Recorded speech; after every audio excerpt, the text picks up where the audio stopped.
fellow Americans, I've said on several occasions that I wouldn't comment about the recent congressional hearings on the Iran-Contra matter.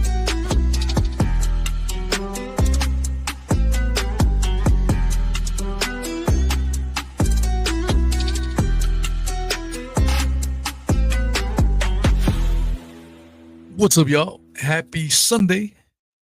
This is the What is Truth podcast from Florida with love. I am joined by my man, Mr. Seven C's. What's up, buddy? What's going on, man? It's hot. I don't know if it's hot where you're at, but it's hot as shit where I'm at. It's probably going to get a little bit hotter. We're going to be cranking up the heat on Mr. Alex Jones, another sacred cow of the alternative media. If you know, and that seems to go along with our theme as of late, much to the chagrin of some folks. I did get a couple comments like, oh man, you guys are calling out everyone. They don't like that. Nope. It is what it is, man.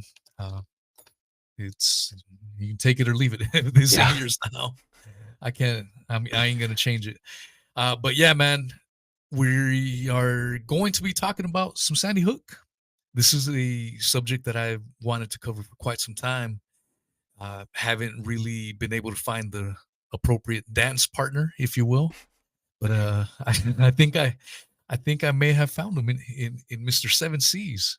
Hey, my catchphrase is "it's all fake," and you know I think this falls into that category. So I'm ready to go. Hell yeah, man! And I mean, when was Sandy Hook? It was quite some time ago, and anyone that paid attention to that intro, I did put in old Robby Parker. He is a Sandy Hook father, infamously smiling. And for those that may have not forgot about it or missed it, I'm sure we'll play it at some point. But let's see. Let us do some Wikipedia. Not because we trust Wikipedia, but only to give you the official narrative. So let's see. Sandy Hook Elementary School shooting. On December 14th, 2012, a mass shooting occurred at Sandy Hook Elementary School in Newtown, Connecticut, United States. The perpetrator, 20-year-old Adam Lanza, who, by the way, was 6 foot tall, 112 pounds, was shot and killed 26 people. The victims were 20 children between 6 and 7 years old and 6 adult staff members. Earlier that day, before driving to the school, Lanza fatally shot his mother at their Newtown home. As first responders arrived at the school, Lanza killed himself with a gunshot to the head. The incident is the deadliest mass shooting in Connecticut history and the deadliest at an elementary school in U.S. history. The shooting prompted renewed debate about gun control in the United States, including proposals to make the background check system universal and for new federal and state gun legislation banning the sale and manufacture of certain types of semi-automatic firearms and magazines which can hold more than 10 rounds of ammunition. All right, so that's just a brief, very, very brief overview of the old Sandy Hook shooting that took place on December 14th of 2020 or 2012. I'm sorry. Any thoughts? So before we get too into like the official narrative and things like that, I thought it would be interesting to like talk about some of the trivia and some of the smaller like obscure conspiracies. Have you ever heard the one that Adam Lanza is actually David Hogg? Yeah. When you put their pictures up together, it's I mean, they look a lot alike.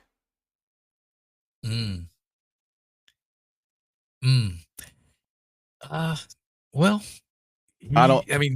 Hogg was involved in Parkland. Yep.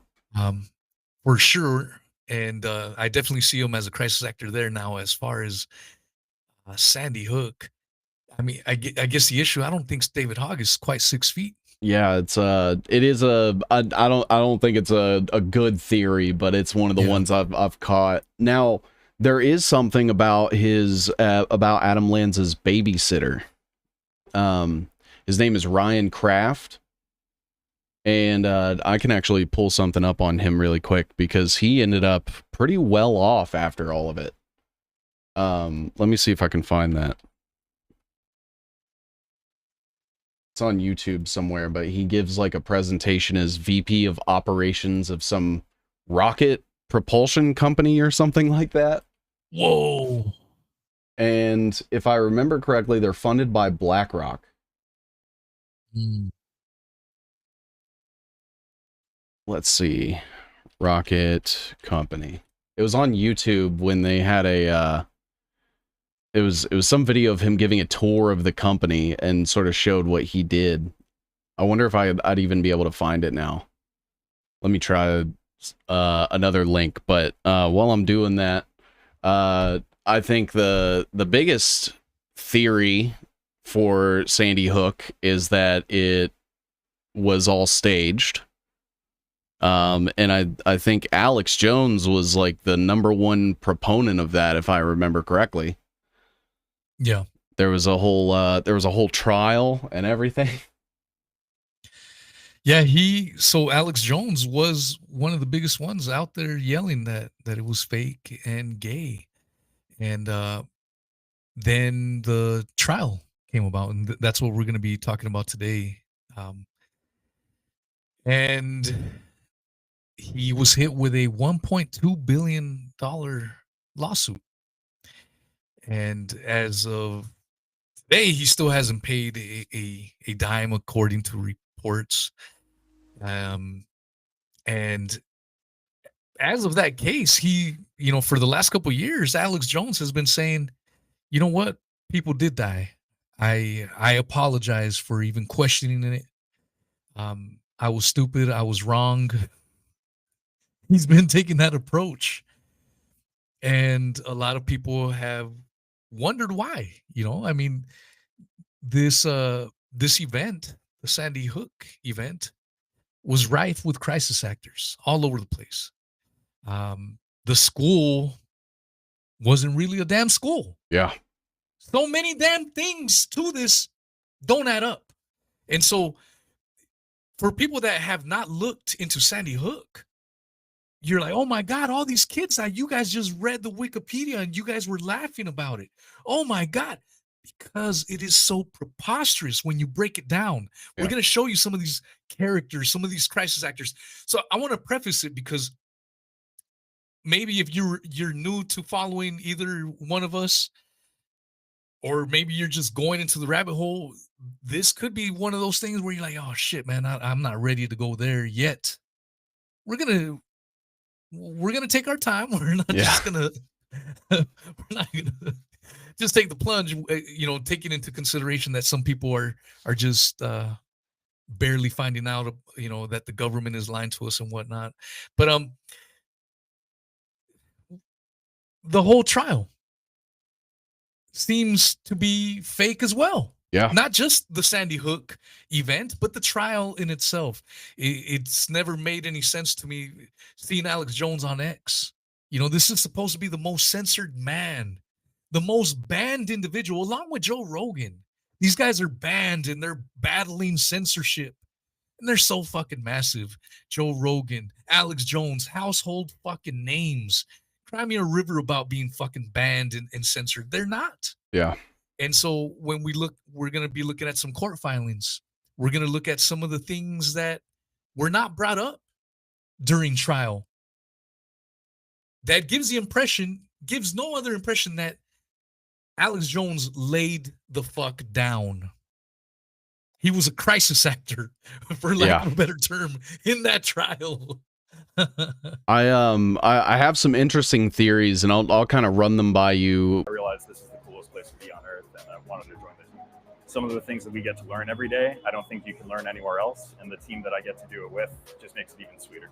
Folks have done rockets, folks have printed things, but when you put them together, there's a lot of things that no one's ever seen before. Specifically, some of the big challenges are around figuring out what parts of accepted practice in the rocket industry still make sense for us, and where we should change things, or when we should just throw it out and start over with a completely new approach. There's a lot of places where an engineer can come in today and still define how relativity will do rocket engineering for the next 5 to 10 years. That's a really open playing field, and A lot of area for innovation and new ideas, things that have really not been tried before in aerospace. When we look for candidates in the integrated performance team, the main thing that we're looking for is hunger to face really hard problems and excitement to learn as you go. We're just looking for people with different views, different experiences, and different ideas to find the right way to do a reusable rocket next time around. Right now, the team's about 40. We're looking to double that in the next year or so. We've been growing a lot in the last year, but definitely a lot more to come as we get ready for Terran R and all the fun physical challenges there. One of the very unique opportunities here at Relativity is being part of a lot of technical firsts. We printed our first rocket, we're testing it right now. We're about to go through our first launch, then our first customer, and eventually our first re-entry landing of a booster and reuse of it. One thing that people might not know about working— Look, he's so happy and smiling. Is that a lot of us didn't have a rocket background when we came in. Can't you tell how traumatized he is from being connected to the worst mass shooting in history? I feel like the opportunity for a really fast pace of learning. So this guy was who again? He was the alleged babysitter of Adam Lanza.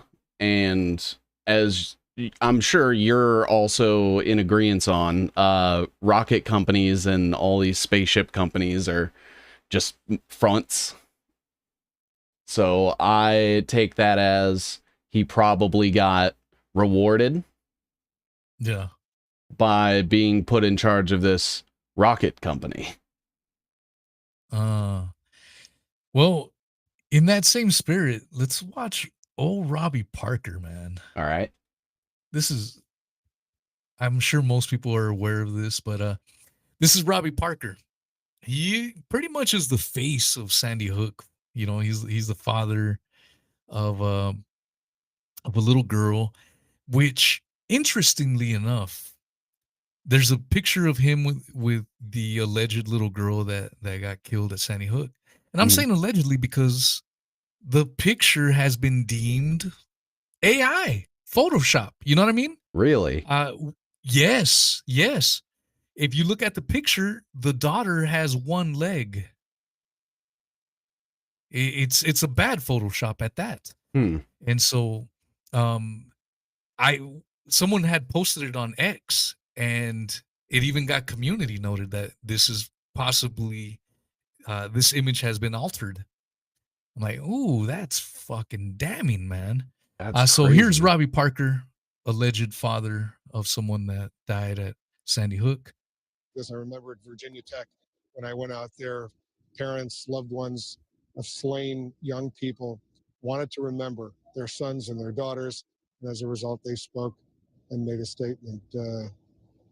So we'll see if Robby Parker, I assume he's going to come out to the microphones now and make a statement.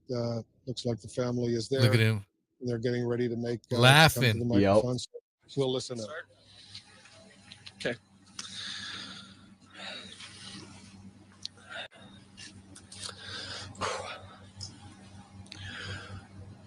Insane. He's like, so my name's Robby Parker. He forced it out, dude. Let's watch it again. There we go. Ready to make look at come there. He just lost his daughter allegedly, and make a statement, giving a press conference. Like the family is there, and then he says, "Are you guys ready to make to come to the microphone?" So we'll listen. Should we start? Family is are the cameras rolling? Should I start crying now? To the microphone, so we'll listen. Shall we start? Okay. And now look, he's mustering them the damn tears, bro.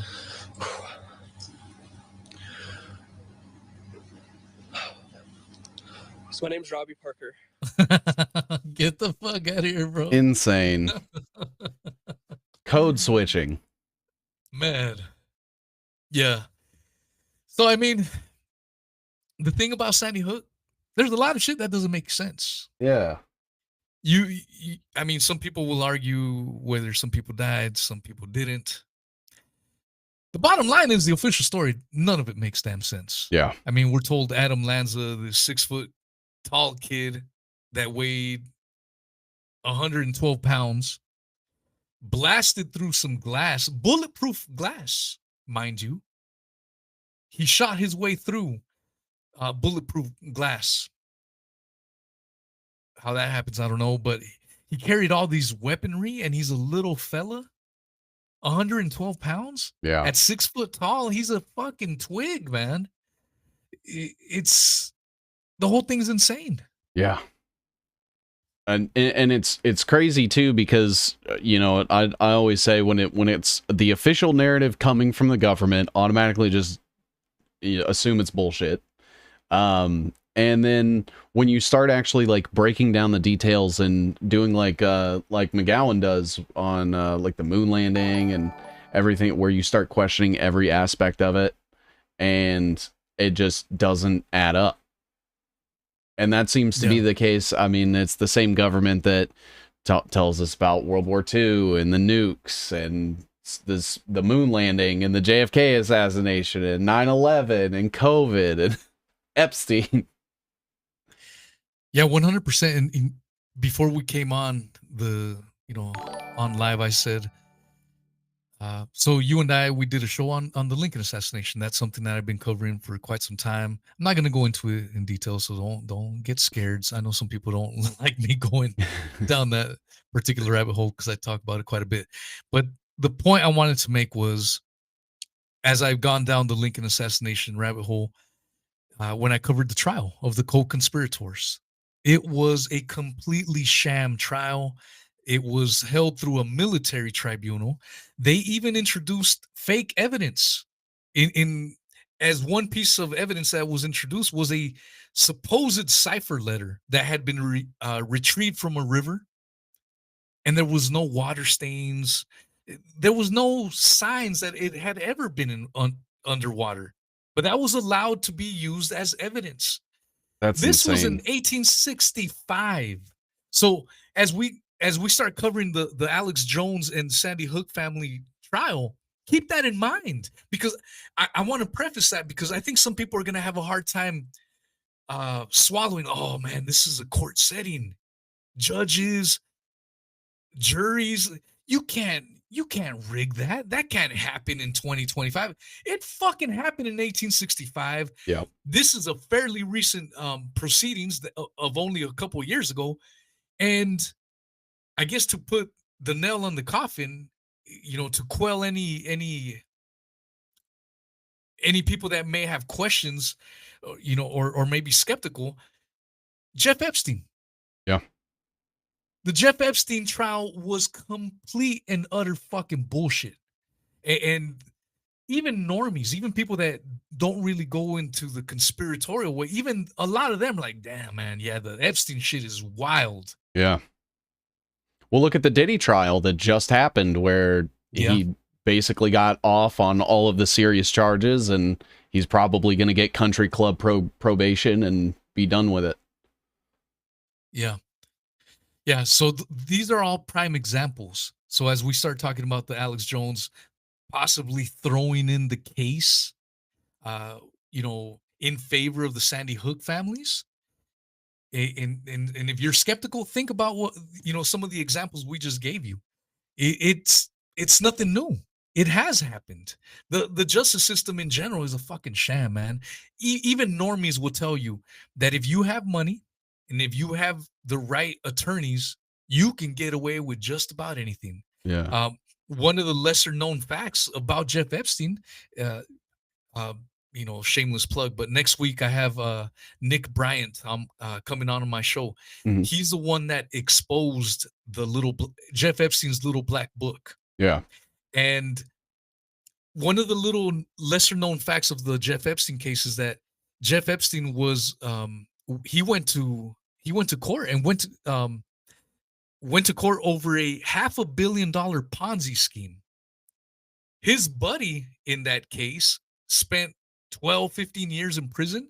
Mm-hmm. Jeff Epstein, who was the top guy in that Ponzi scheme, got a slap on the wrist. Yeah. He went through the court system. He went through the justice system. And he got a slap on the fucking wrist over $500 million. You know what I'm saying? Yeah. Any regular Joe would have gone to prison for 15, 20 fucking years. Yeah. And nothing happened to Jeff Epstein. So there's another example that the justice system can and indeed does get rigged all the damn time. Well, a common misconception is that, you know, all of the rigging methods like witness tampering, you know, falsifying evidence, all that shit, like that doesn't just happen with like gangs, and so that happens with the state also. You know, I would almost argue that they are probably the ones that do it the most. And I think that they like arbitrarily will ask like disqualifying questions to specific jury members and things like that, because I mean, you have to think the DA has access to basically everything that the cops have access to, and they're all running on Palantir and they have Stingrays and everything, so it's like they always have that, what the house always wins, you know. It seems like they always have that advantage, so you have to work twice as hard against the state to prove your case, I think. Yeah, I agree. And it's just an uphill battle, man. Yeah. You know, and you know, just to move on, but yeah, in the Lincoln assassination, when people talk about the co-conspirators, this and that, I'm like, they had no fucking chance. Yeah. Their fate was sealed as soon as they got caught. Yep. And that was it. You're not beating the state, man. It unfortunately doesn't work. Yeah, man. So where do you want to? I do have another video, but I mean, if you had something else in mind, I wanted to show some of another crisis actor in there. Yeah. But as I pull that up, man, what any little thoughts? I think it's, you know, I've seen a bunch of pictures where there's been multiple similar looking crisis actors at people on, you know, like with the Boston bombing and Sandy Hook, and I think Uvalde had one that was at a previous crisis. Wasn't there one at Charlottesville, I believe, too? Yeah, I don't remember paying too much attention to that one, but I yeah. got you. But yeah, it's crazy that even in this day and age where we can get like video footage, that it's still always like the Bigfoot problem, where it's a little blurry, you can't exactly tell, you know, the camera was shaky, like that video we just tried to watch of the father, 480p in 2025. I know, bro. And you have to wonder, those are the only ones available, and it's hard to make out, you know, with all the pixels and shit. Yeah. It's ridiculous, man. Yeah, so, all right, I think I just pulled it up. Okay, Gene Rosen. Gene Rosen was a teacher there, and this cut right here that I'm going to show you, it's a few minutes long, but they make all these cuts pretty well. You can see that how this guy's a goddamn crisis actor. Let's check out Mean Gene Rosen. All right, let's see.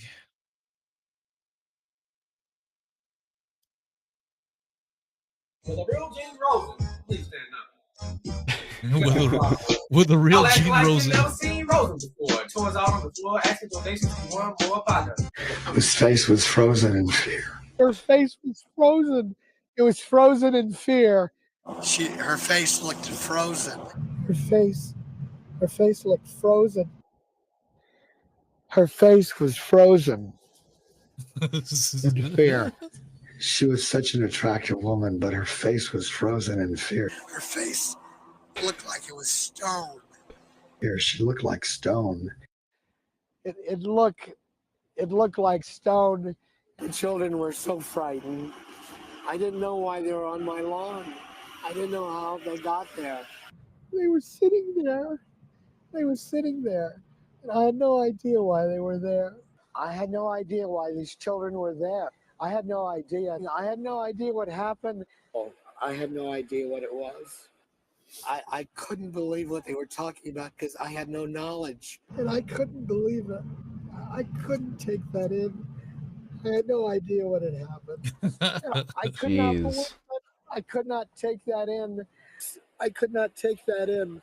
I could not. The same lines over and over. I could He's not the Henry fathom Rathbone of this. the Sandy I could Hook. not Remember Henry Rathbone Yeah. repeated his deposition fathom 3 in my times? mind what had happened. Word for I could word. not fathom what they were talking about. I couldn't take it in. I could not fathom what they were saying. Get the I fuck could out of here, not bro. take it in.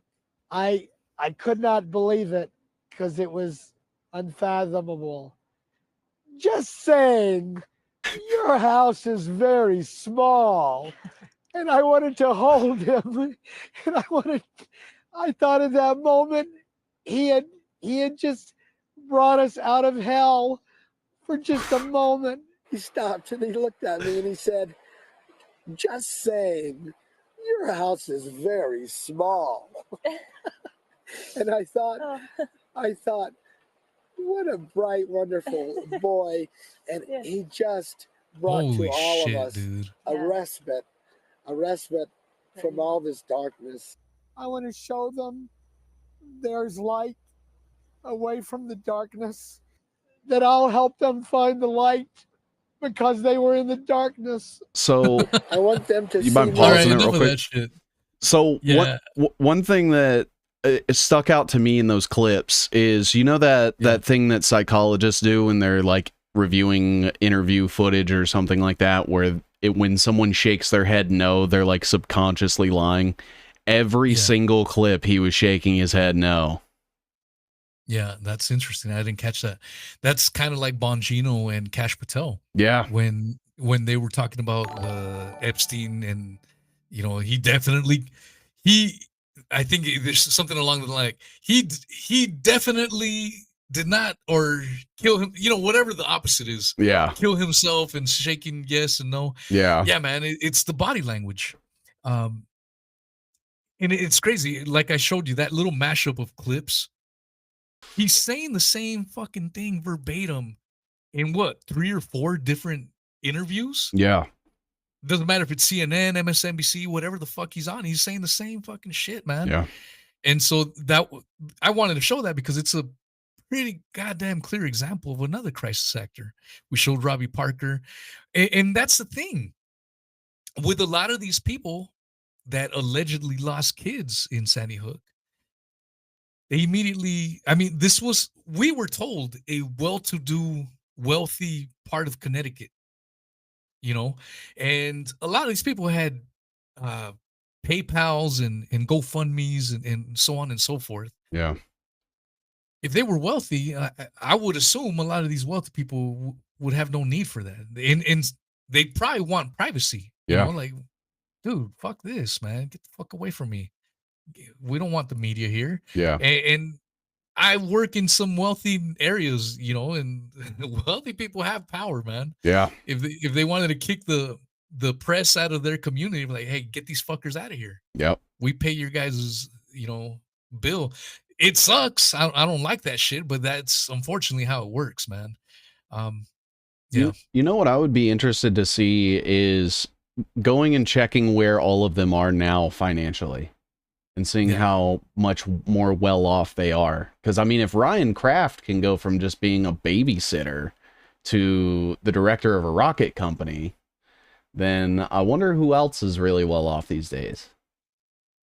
Yeah, for BlackRock, for those that have forgotten, that alleged shooter for the alleged Trump assassination attempt. Yep. He was in a BlackRock commercial. You know, what are the odds of all this shit, man? Yeah. Is the world really that fucking small and interconnected? Or that It's fake? crazy. Yeah, or that fake. I think I go with the latter, man. It really is that fake. So I think we've hit the same phenomenon that we had with like movies and TV shows where they've just run out of creativity. So they're just doing the same shit over and over and over again. And it's even true with the PSYOPs. It's just they're just repeating it, changing the characters, and running the same plan. Well, yeah, I was kind of joking around. I don't know if people caught that, but I said Gene Rosen is like the Henry Rathbone of the Sandy Hook case. Fucking word for word. Yeah, and I mean, script. Like when you look at like Donald Trump and you compare him to Ronald Reagan, he's basically just Ronald Reagan that's not afraid to like cuss and post Pepe memes. Yeah, it's insane, man. I mean, even in current events, Donald Trump, what was his latest thing that pissed off a lot of MAGAs again? The big beautiful bill, which was essentially what? Build back better? Yep. They don't even fucking try, man. It's crazy, dude. So, all right. I think I'm done with my little crisis actor little layout. I just wanted to touch, maybe some people are already familiar with that shit, but maybe there's other people that just have some surface level knowledge of Sandy Hook. Another name that I would recommend if you want to continue your little Sandy Hook knowledge is Wolfgang Halbig. My boy BRV jumped in the live chat. He has had Wolfgang on his show. He had him years ago. Wolfgang Halbig was an ex-cop of 30 years, and he was getting close to retiring, blah, blah, blah. And towards the end of his career, he was in charge of school safety for like shootings, mass shooting type of shit. Like develop a plan. If there's an active shooter in school, what's the best course for kids, how to get them out of there safely, blah, blah, blah. And when Sandy Hook happened, Wolfgang Halbig is like, holy shit, this is the stuff I specialize in. Let's check it out. Yeah. And he was touched by it. He's like, damn, that's a lot of kids getting smoked. And that's what drew him to the whole Sandy Hook case. And as he started going deeper and deeper, like he's like, wait a minute, this fucking school doesn't even seem to have been active. What the fuck? That's weird. And he started the other thing that Wolfgang points out is basically the authorities deemed the kids dead before notifying the parents. What? Without letting the parents see the bodies. Yeah. To identify them which is fucking weird. Yeah. Like, if I was a parent, I'm like, I want to go see my fucking kid. I don't care if you're saying he's dead. I want to go see him. Yeah. You know what I mean? But they didn't do that in Sandy Hook, which is fucking weird. If you even want to think, maybe you want to believe some of the official story, there's a lot of shit that doesn't add up. And these are the things that Wolfgang Halbig pointed out. Wolfgang Halbig was even on InfoWars with Alex Jones talking about all this shit. And at some point, Alex Jones kicked Wolfgang out of his circle and said, you're on your own, bro. You're fucked. Today, Wolfgang is living in a trailer park in Florida. For what? He's been sued basically to oblivion, bro. Jeez. They came after him hard, man. And I personally feel bad for him. We talk about whistleblowers, real whistleblowers aren't allowed to keep making profits and touring and getting speaking fees. Wolfgang Halbig is living in a fucking trailer park. Yeah. He got hit fucking hard, man. That's what makes me take what he has to say about Sandy Hook seriously. Yeah. And not dismiss him as a loon or a quack. Yeah. Yeah. BRV's right here. He had him on twice on his show. That's crazy. Yeah. And so I'm wondering too, like with the situation with him, if Alex then ended up engaging in this trial or like, doing all the fanfare and stuff to maybe set some precedents that they could use to go after this guy. I think there's a lot of things that could have been a lot of precedents with this trial. A lot of free speech. Yeah. A lot of us in the alternative media, when we saw $1.2 billion lawsuit against Alex Jones, that freaked us all out. We're like, fuck. Yeah. Maybe we shouldn't be talking about this. Fuck. $1.2 billion? So I believe there was many agendas. Yeah. All right. Someone. Yeah, man. What are your thoughts on that? I mean, I think that's absolutely the case. I've been reading through some of the documents and stuff that we're going to go over today, and just kind of going back through like the step by step of everything that happened, especially like some of the actions that him and his counsel took And going back and seeing some of those clips, it seems like it was all like a show, just like the Trump trials, you know, where, you know, he was found guilty of 37 felonies or what, and still wound up president. Nothing happened. No, you know, no issues. I mean, Alex Jones still has InfoWars. He still has, you know, I'm assuming his ranch in Texas, where he's always, you know, posting videos from half shirtless or shirtless, half naked. And, yeah, so I'm like, what actually happened with this, except for, hey, this is what will happen if you question, you know, these kind of narratives. And that seems to have, I think, quelled a lot of people away from digging into things like this because they're afraid of what's going to happen. Yeah, I agree. I think there were many things at play, and there had been people making rumblings about Alex Jones being co-opted from the very get-go. Yeah. Bill Cooper Yeah. infamously called out Alex Jones, said, "This dude, fuck this guy. He's not to be trusted." Yeah. Way back when, you know what I mean? And I think you may have a clip on that, right? Before we get started, I do. Yeah, and I'm only saying that because I know at least with the people that follow me, there's still some people that think Alex Jones is, he's out there calling out the globalist, or he's doing the right thing. Nah, man, this dude is another psyop influencer, man. And so we're gonna point out some parts in the courts that make it pretty fucking apparent that he laid the fuck down. Yeah. He had an opportunity to make this bigger, because here's the thing. Why did we focus on some of the weird shit crisis actors with Sandy Hook? This is why.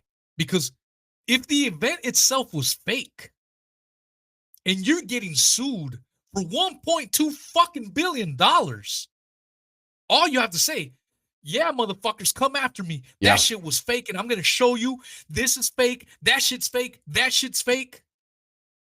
And the motherfucker never did. Yeah. He laid the fuck down. Yeah. Well, that's the thing too, is, you know, I always say that the burden of proof is supposed to be on the one making the claim. And if they're claiming that it happened, then it should be a slam dunk if it didn't, you know? So it's really weird, the direction that the case went and the way that he was involved in the way that it ended up.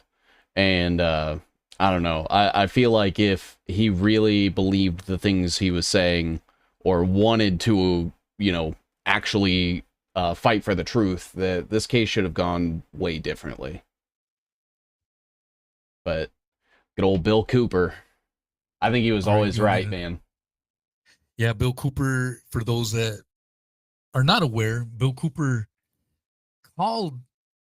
basically predicted 9/11 months in advance. I think around June or July of 2001, he said, "Hey, everyone, I keep hearing the name Osama bin Laden getting thrown about. Be ready. There's a false flag coming up." Sure enough, September 11 happens. And then shortly after, the feds pay Mr. Bill Cooper a visit, and they claim self-defense. I claim they fucking murdered him. Yeah. Because he was right over the fucking target. Now that's a whistleblower. When you're a real legitimate whistleblower, they don't allow you to go on these fucking podcast runs and spread your name out there and make all this fucking money. They fucking take you out. They'll either take you out like they did Bill Cooper, or they'll Wolfgang Halbig your ass and make you live in a trailer park in Florida, in hiding for fear of you're not knowing what the fuck's going to be the next move. Yeah. So, yeah. All right, let's hear some Bill Cooper calling out Alex Jones. How you want me to play the entire clip?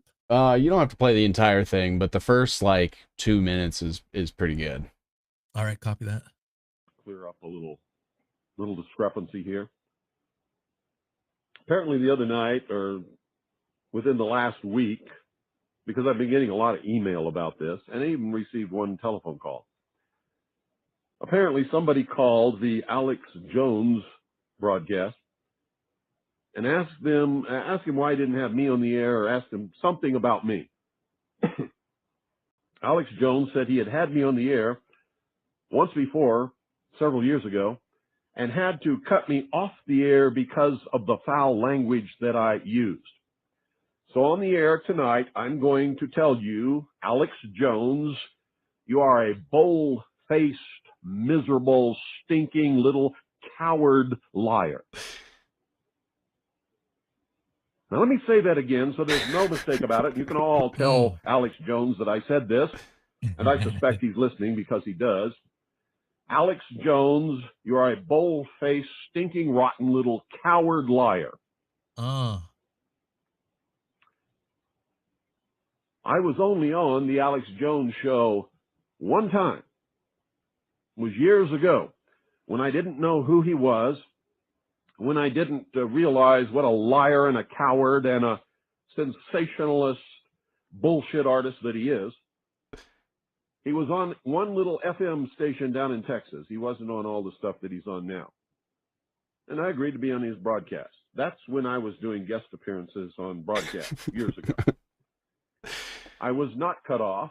I did not use any kind of foul language whatsoever. He treated me very well, and I stayed on for the whole show. Some of you in Texas know that that's true because you heard the broadcast and you taped it. Later, when I found out who Alex Jones was and what he was doing to the truth, and what a cowardly liar and sensationalist he really is, every time he called me after that, I have always refused to appear on his broadcast. Absolutely refused to lend him any credibility whatsoever by appearing on his broadcast. All right, so there's Bill Cooper laying it down. Yeah. And I mean, it goes so deep to the point where, like, I'm pretty sure Bill Cooper was naval intelligence. So it's like one of those, you know, he threw us a truth bone way early, but I also think he might have been a shaker and mover himself. I have heard that. Yeah, it is pretty wild, man. Yeah. Yeah. And so with Alex Jones, you'll hear a lot of people in the truth community say, well, he's the one that woke me up. If it wasn't for Alex Jones, you know, his 9/11 work was awesome, blah, blah, blah, blah. The thing is, there's a lot of these gatekeepers, man. Yeah. And there's a lot of people that will feed you bits of truth and they'll reel you in. I mean, I'm watching Alex Jones now in the modern age. He's a 100% propagandist, pushing pro-Trump propaganda. Anything that Trump does he's infallible. Yeah. You know? Same thing with Elon Musk. He flipped on Elon, because back when Elon was pushing, like, I mean, he still is, but, you know, Elon started out pushing like carbon credits and electric cars, and Alex Jones talked about how that was right in line with the agenda and that was a globalist scam. And now he's like doing videos of himself in the Cybertruck like a schoolgirl. Like, I'm pretty sure he couldn't even figure out how to put it in drive when he was trying to drive it. But now he thinks Elon's like a god. I mean, it's so obvious. And at this point, I wonder if there's actually any real person watching his show, or if it's all just like paid bots to make it seem like he still has an audience. Yeah, it very well could be. Or, I mean, because he is pushing like the MAGA type of shit. Yeah.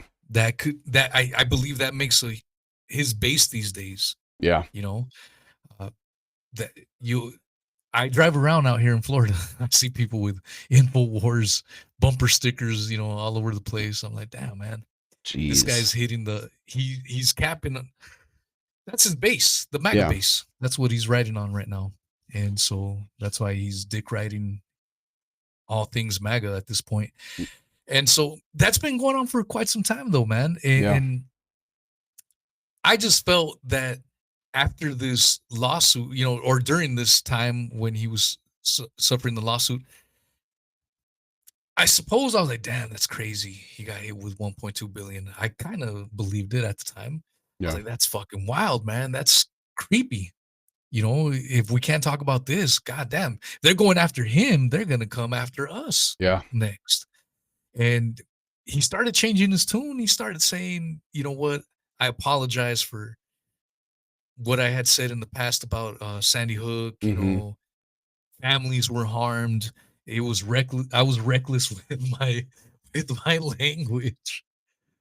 And even in court, I'll play some of his clips. So he gave a deposition. Wasn't he trying to use like the argument that the Alex Jones on InfoWars is just a character and everything like that's insane. So here is how long is it? An hour and a half. An hour and a half deposition, if you want to call it. But let's see. At the 50-minute mark, he marked some timestamps here. But listen what he has to say here. With Dennis Hopper and some other folks at a big film festival at the Governor's Mansion. So I did that, and I worked for Howard Stern on that job. So I was doing everything, and then that was unpaid to do that. Would you say that your organization is more like a radio show, or more like a newspaper, like the Austin State? No, we don't pretend to be. We're more like the op-ed page in the newspaper, giving our opinion, than say the investigative journal section or something. So yes, we're like the op-ed, or we're like the funny papers as well.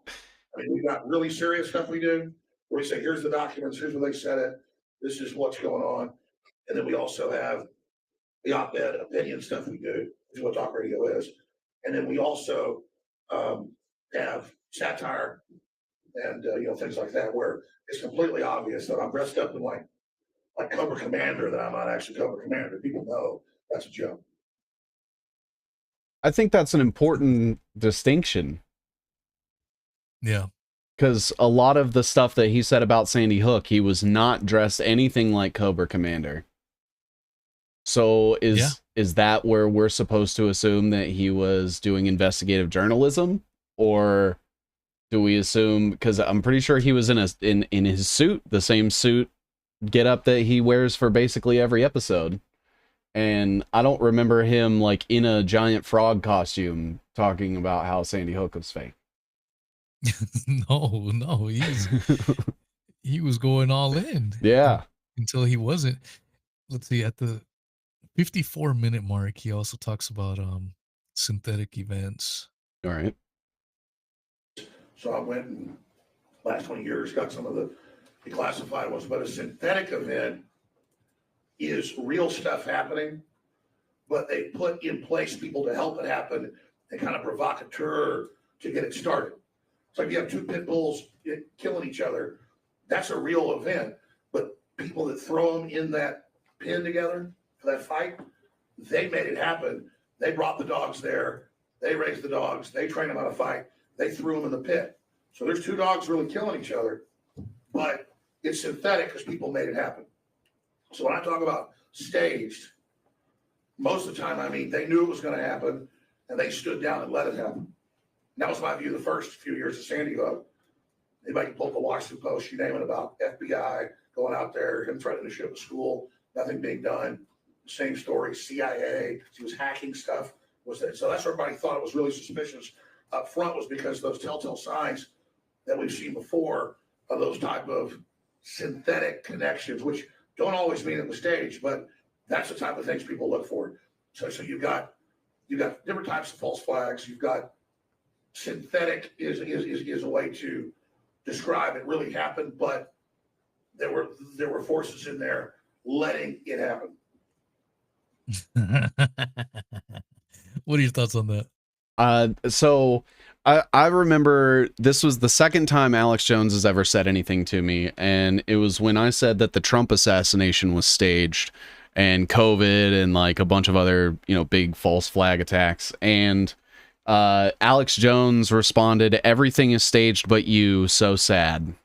And I'm like, wait a minute, I learned that from you. I learned to call things staged from you, from this. And then he just backpedals and has no spine. And we'll be getting into that court document at some point that literally outlines that is pretty much what happened. Yeah. And it's wild. Do you remember when he got busted looking at tranny porn during a commercial? I do. Oh my God, dude. I don't think I have the clip, but yeah, apparently Alex Jones was doing a segment.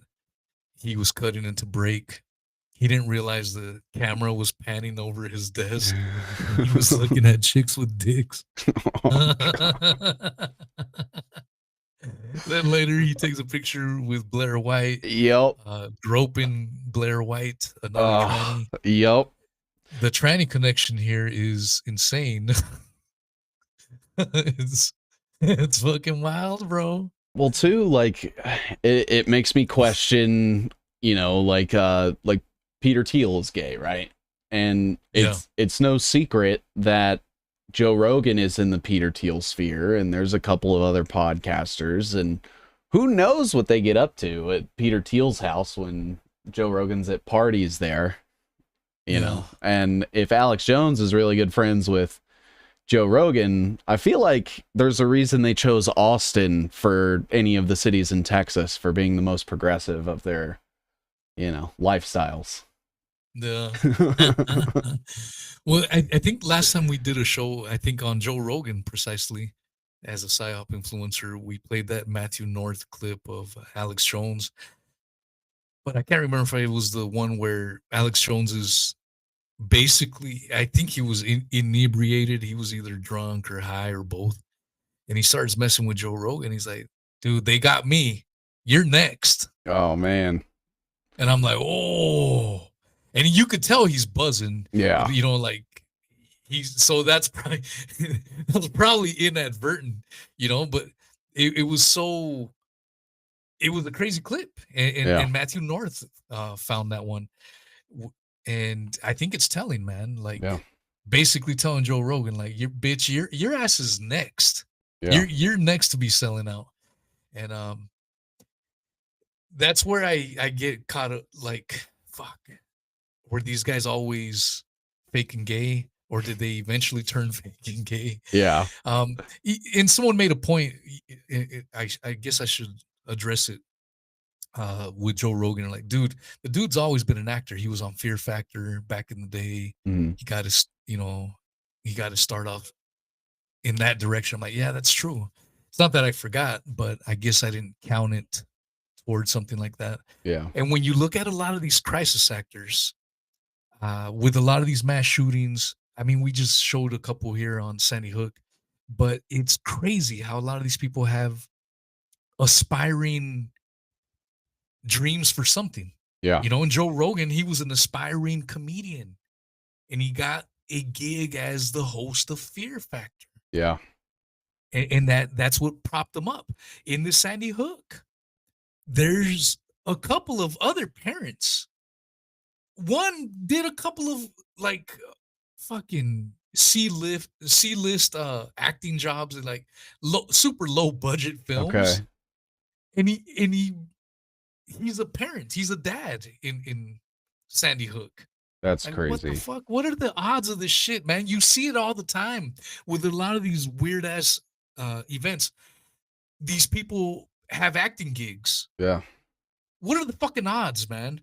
I mean, if you take just a random scoop of the general population, you could be at Publix or, you know, whatever grocery chain in your neighborhood, and you lock the doors and you gave them surveys.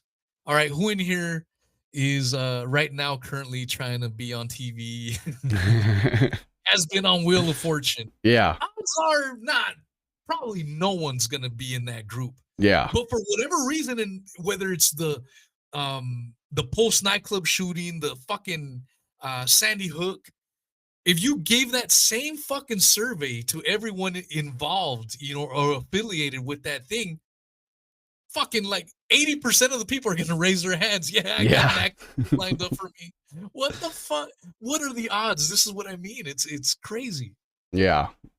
I always wonder too, you know, like what they have to continually keep greasing those wheels, because I would assume with like the amount of people that they've used, that if they don't keep one person happy, that they're just going to come out and be like, yo, I got paid by the government and they had me pretend that, you know, I was part of the shooting and it was actually all faked. So I'm curious, like, how much of our tax dollars go into that? Because when you think of like the Smith-Mundt Authorization Act from 2012 that basically like legalized the State Department funding propaganda to use on U.S. citizens, I mean, every basically major crisis event could have just been like a studio or a stage. Yeah. Well, same thing with the NASA budget. Yeah. I mean, even in today's world, they're getting, their budget is in the 20 billions annually. And so NASA apologists will say, well, it's not 4% of the GDP like it was in the 70s. I don't give a fuck. $20 billion is $20 billion fucking dollars. Yeah, we should have actually gone to the moon with that. Yeah, and if you can't make it to the fucking moon still, what are you doing with that money? You know what I'm saying? It's all black budget money, in my opinion. Yeah. I've started to develop a theory that I think that NASA was just a way for them to publicly test like ICBM technology. So like, you know, right after that, we started having like intercontinental like ballistic missiles that could go long range and shit. And I think a lot of that was maybe borrowed from the NASA rocket programs or something. Look at this comment. Most of the actors are recruited from FLETC. I've never heard of that. I've never heard of it either. Maybe we should look it up. Yeah, see where that takes us. Thank you for that comment. Well, they heard us talking about crisis actor and like, I can answer that. And then that's how they answered the whole crisis actors deal. Interesting. Yeah, man. Oh, wow. Crazy. Where did that take you? I'll send you the official government website. Oh shit. Oh, and that reminds me, someone that follows us both tagged us on a picture of the deaths in Connecticut around that time, and it doesn't show on the database. Oh, really? Yeah. They tagged us on X. Oh, I think it was Chris. So we might have to share screen that. Thank you, Chris, for sending that. Yeah, thanks, over. Chris. Yeah, this is always a community thing. So thank you for the Des. Thank you for that little thing. Leadership in crisis. All right, let's read what this is about. Federal Law Enforcement Training Centers. Oh, that's what that acronym was for, huh? Yeah. FLETC. Leadership in Crisis Training Program. It's 3 days long, and this is by the government, bro. What the fuck? And then they've got a phone number if anyone's interested in becoming a crisis actor. I suppose you hit that number up. That's crazy. What the fuck? That's insane. Yeah. They have a way to contact the admissions if we have any additional questions. Damn. They have campuses in the U.S., he says. Oh, man. Let me see if I can find some other ones. All right. Yeah, I wanted to show that thing by Chris as well. Let's see. He posted. Okay, he said, here is the crime table. All right. Share screen.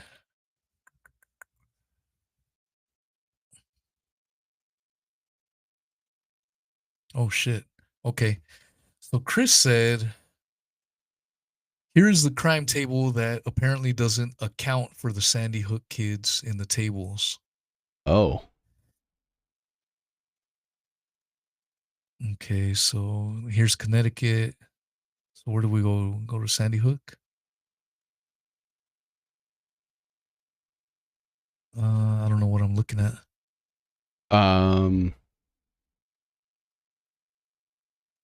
I thought, well, unless it's in a different city and not Sandy Hook. Is there not one for Sandy Hook on here? I don't see Sandy Hook coming down because it's on alphabetical order. There's no weird. Sandy Hook. Maybe that's the point. They just scrubbed the whole city. Interesting. Because you would think it would appear on there. Yeah, this is for 2012. This is, yeah, look at this. Connecticut in 2012. And it's every city. Every city except Sandy Hook. It's not on here. I wonder what would happen if you internet archive that back to like when it happened. Oh, yeah, and this is from FBI.gov. Yeah. This isn't no rinky-dinky website, bro. We're on the FBI's website. Jeez, okay. What the fuck? That is wild, man. Holy shit. Okay. So according to this chart, no one died in Sandy Hook. Insane. In 2012. There was no crimes. Violent crimes. I'm looking at no crimes at all. All the crime bullshit is disappeared. So Sandy Hook. I'm looking at the training catalog on that website we were on, and here I'll pull this up real quick. I've got it here. I pulled it up. So you've got the active shooter threat instructor training program. Where's that at? Here I'll send you the link here.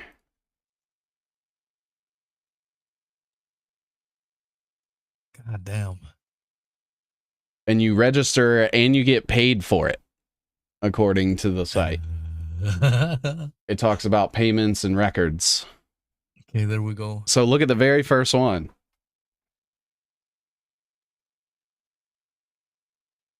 Oh shit, right here. Active shooter threat instructor training program.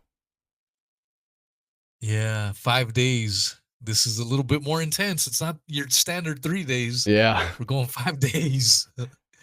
And they've got locations offered in Georgia, New Mexico, South Carolina, and Maryland. The active shooter threat instructor training program provides a student with the knowledge, skills, and abilities to effectively train their personnel in active threat response tactics. This is I was trying to see a lot of this stuff is what Wolfgang Halbig was doing before. Yeah. Yeah. And that's what got him questioning Sandy Hook. That's crazy. So, you know, I was looking through and seeing if I could find like one for handling the media or the press, but I don't see anything on there. Yeah. So here's another picture of Adam Lanza. Thank you, Chris, for sharing these. These are treasures. Here's Adam Lanza. All 6 feet, 112 pounds of him with his gear. Yeah, man. I don't believe it. So, yeah, me neither. Now, I'm going to look for this, but I'm going to show you that picture of the picture with Robby Parker and his kid that is even Community Notes deemed it as an altered image, which is pretty fucking bananas when you think about it. Because it's a still from a video, isn't it? I'm not sure about that. I wonder who was credited with the picture. Yeah, I'm gonna see if I can find it here. But yeah. I think we'll probably be getting close to pulling up that court docket. And I do you want to preface that, that filing, what you were able to gather, how you came about it? If you want to share that, I probably should have asked beforehand, but Yeah, so I did promise my source that like put this on my radar that I would not tell anybody who it was, but I believe there is a substantial reason to take this person on good faith, because they may or may not have, been close to some people that might have been involved at some point, I guess is the best way I could say that. Now it was sent to me, and I was told basically like, hey, this is, some lawyer has filed an appeal that kind of did like a post-mortem reporting on the trial, and basically all the steps that were taken by the prosecution and the defense, and they're basically analyzing the case after the fact to appeal Alex Jones's right to file bankruptcy based on the case, because according to this lawyer, who I think has been a lawyer for like close to 30 years, they have a bar out of Ohio. It's Robert Wynn Young, and they basically allege that there were steps that were taken by Alex Jones's defense counsel that intentionally sabotaged the trial.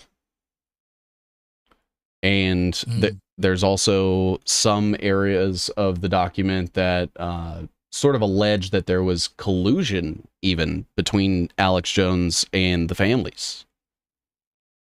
And I've done a little bit of reading through it, and kind of those areas caught my eyes. But I thought that we could kind of go through and look at each step that was taken, and sort of see like this entire argument and discuss why it could be plausible or not. There's a couple of lawyers that have taken a look at it.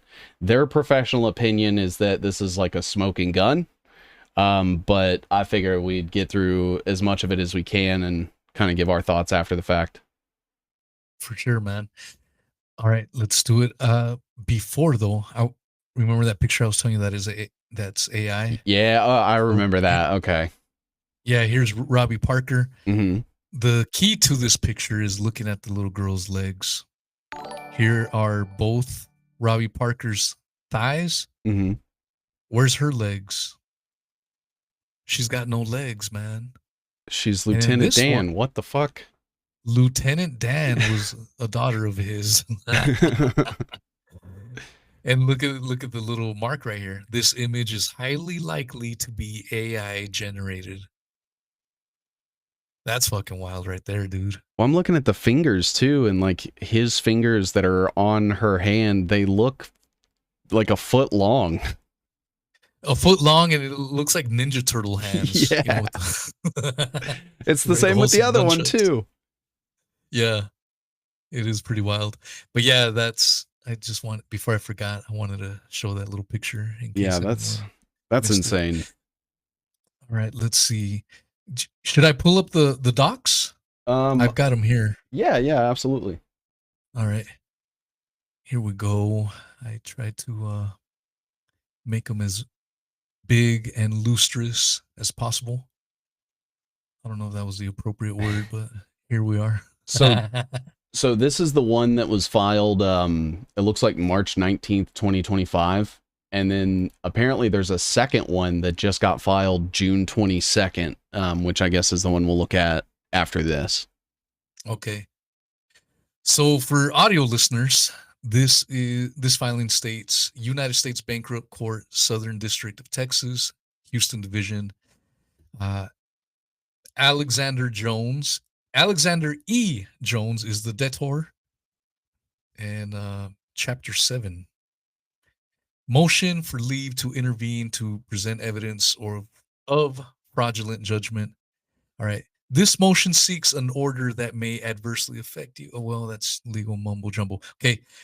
The undersigned pro se attorney intervener interested party, Robert Wynne Young, hereby moves the court for an order granting the undersigned leave to intervene to present evidence to the court of a fraudulent judgment giving rise to the instant Chapter 7 bankruptcy. The undersigned, being a United States citizen and actively registered state and federal licensed attorney in good standing, has a vested interest in ensuring that the fraudulent nature of the 1.3 billion Connecticut state court judgment giving rise to this Chapter 7 bankruptcy is brought to the court's attention, and that no relief is granted based upon said fraudulent judgment. The grounds for this motion are more fully set forth below. Any comments? And so that? essentially Yeah. what they're saying is that because the Sandy Hook trial, according to this lawyer, and I love that they lay out that this person is putting essentially their bar on the line, their bar certification on the line, and presenting this in what I would assume is good faith, that Alex Jones shouldn't be allowed to file bankruptcy because the entire thing that caused him to go into debt was basically a conspiracy with him and the parents. Yeah. Any particular page you want me to skip to?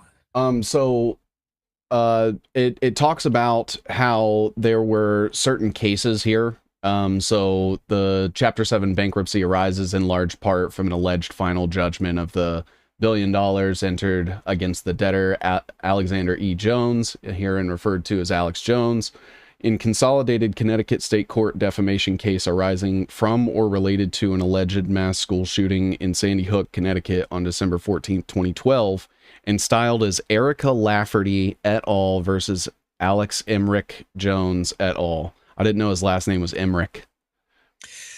Dude, Emmerich Hansel was a key figure in the Lincoln assassination. When I saw Emmerich, I'm like, oh shit. What the fuck? Emmerich.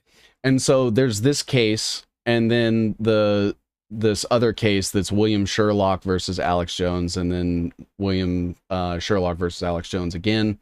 Herein also collectively referred to as the Connecticut defamation cases. So these are all the cases that the parents basically sued Alex Jones, and he should have, from my understanding, included these in his arguments when he went to submit them. And there was apparently some suspicious activity with all of the filings and how everything was submitted that lends credence to the idea that it was done intentionally to self-sabotage. Yeah, and there is a video of Robert Wynne with Victor Hugo, I believe, where they kind of touch base on a lot of these legal points. So if you're interested in legal jargon explained, you can find them on Rumble. I found them on Rumble, so check their content out if you are so inclined.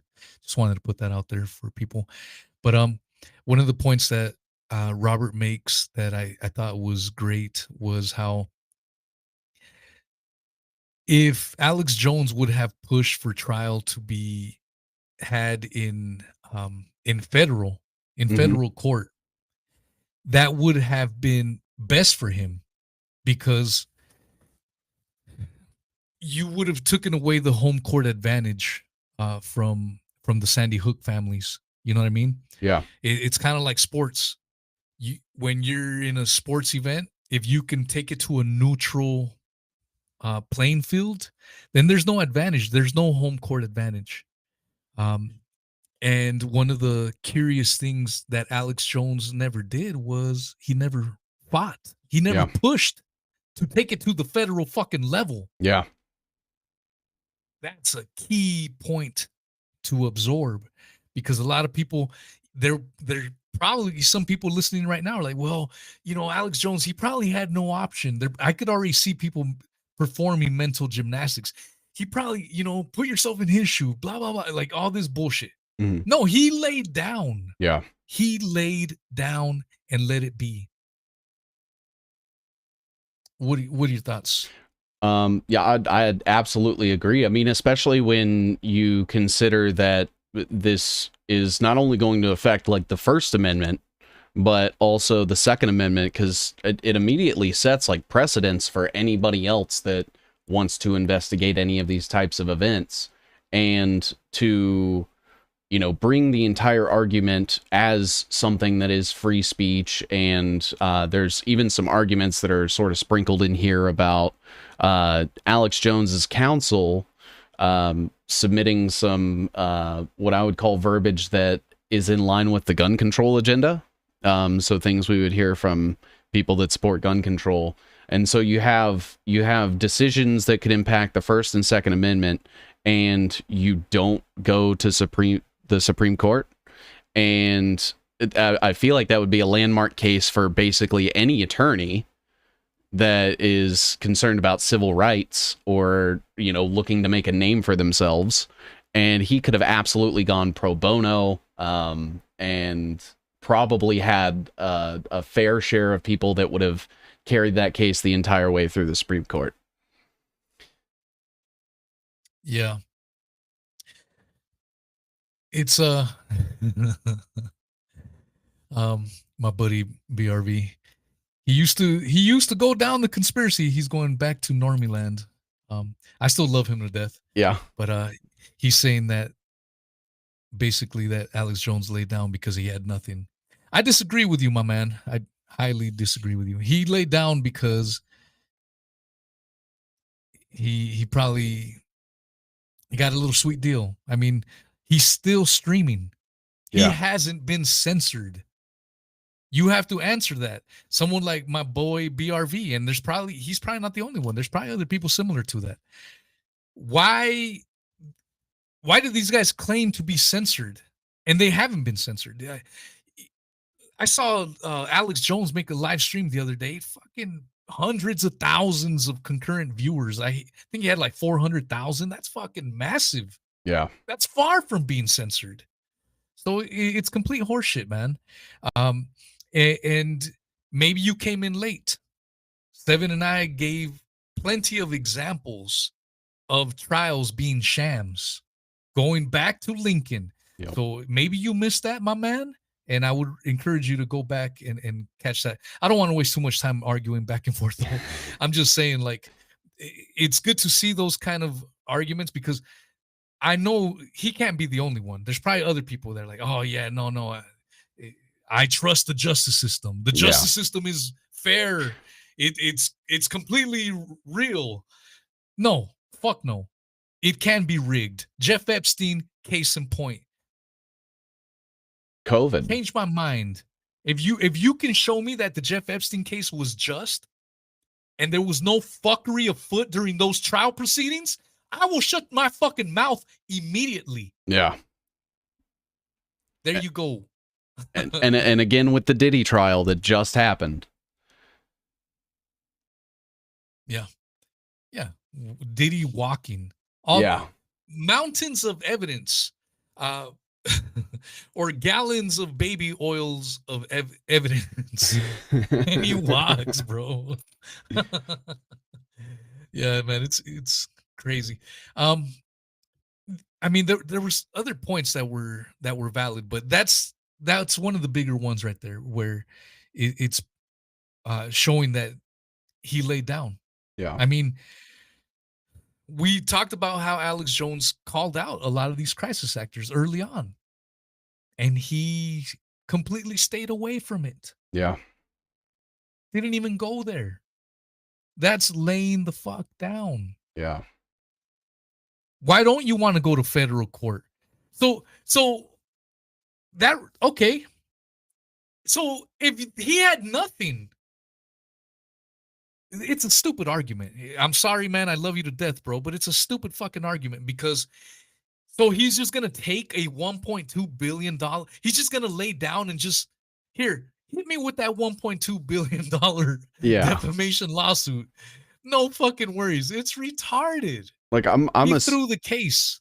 I'm assuming that he could have taken it to the Supreme Court and spent less than 1/10 of that.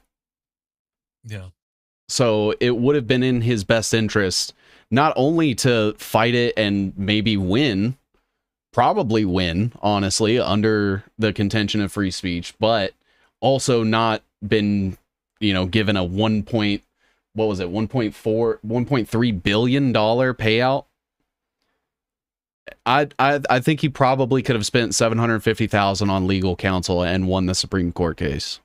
Now, I'm not a lawyer, but I don't know. It seems like there were grounds for him to be able to fight that at every single step of the way, and it never left Connecticut. Yeah, it never did. And again, why not? Strategically, that makes absolute zero sense. Yeah. Strategically speaking, Alex Jones has had some money. I'm sure he has a fuck ton of money still. That this is what I mean. The whole thing is a sham. It's fake. It's complete bullshit. But he had a decent crew representing him. Yeah. And his legal team didn't advise him, hey, Mr. Jones, it behooves us to take this to the federal level. Yeah. So we could get a fair shake. That makes zero fucking sense, man. It makes zero fucking sense. So, yeah, man, I don't want to. No, I mean, I don't want to focus too much on that. Well, I think it's important to, I think that people just take the official narrative as it is what it is and don't ask these kind of questions, because if you approach it with just some common sense questioning, it just begets more questions. And that's where it starts to all seem like a lie, because then you have to explain this and you have to explain this and you have to explain why this was weird and why you didn't do this and why you didn't take this approach.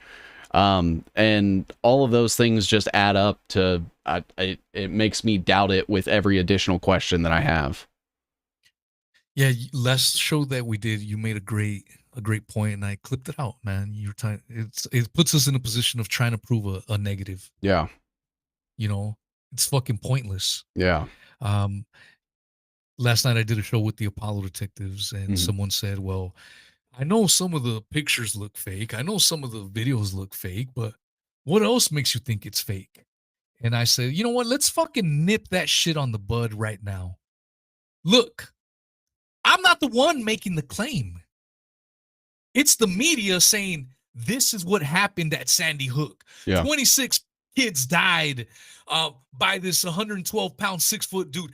They're the ones that made the claim. Based on the fucking evidence that they have given me, it sounds preposterous. I've shown you a couple of examples of crisis actors.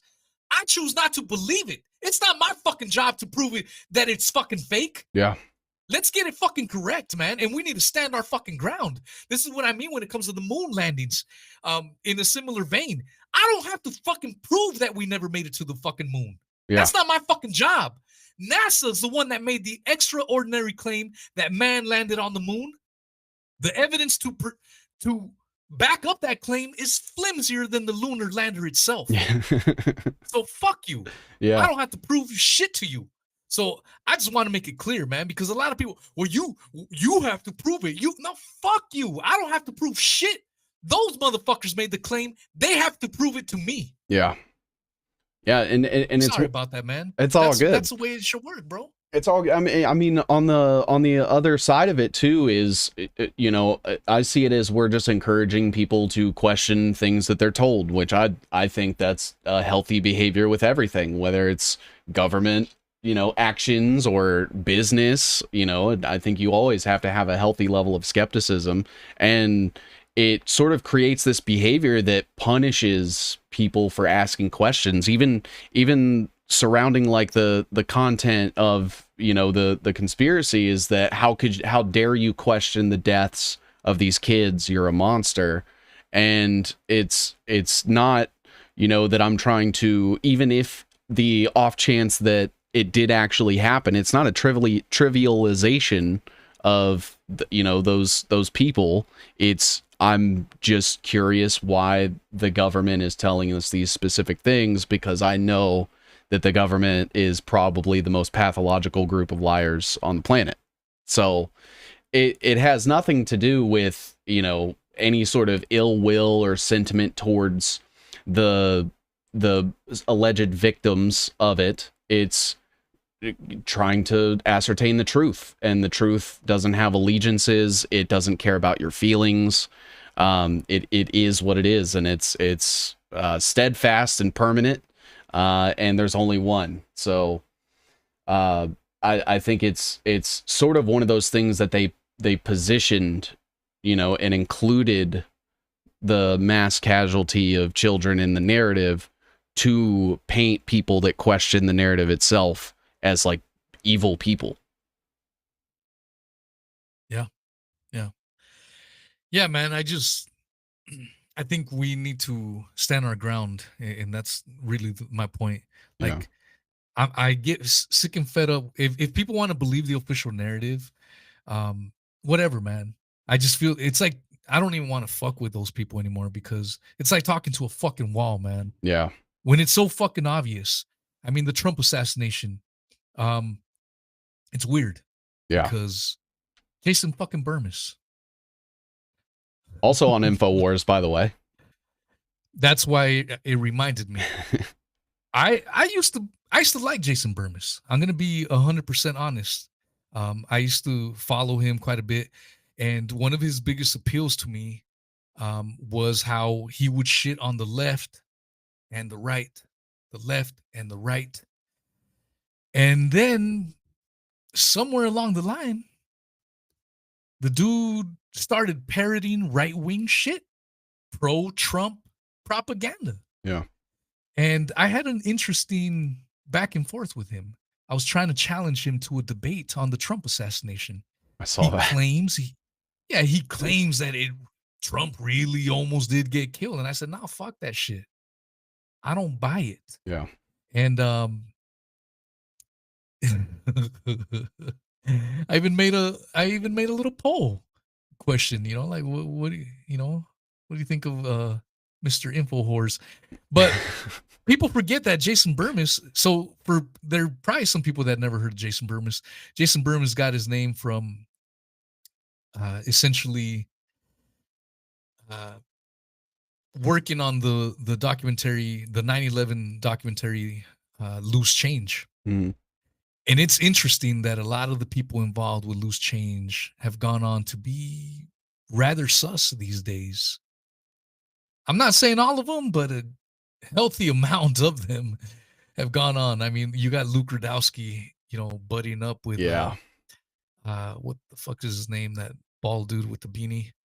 Tim Pool. Tim Pool, and so on and so forth. And so Jason Burmis is in that same camp these days.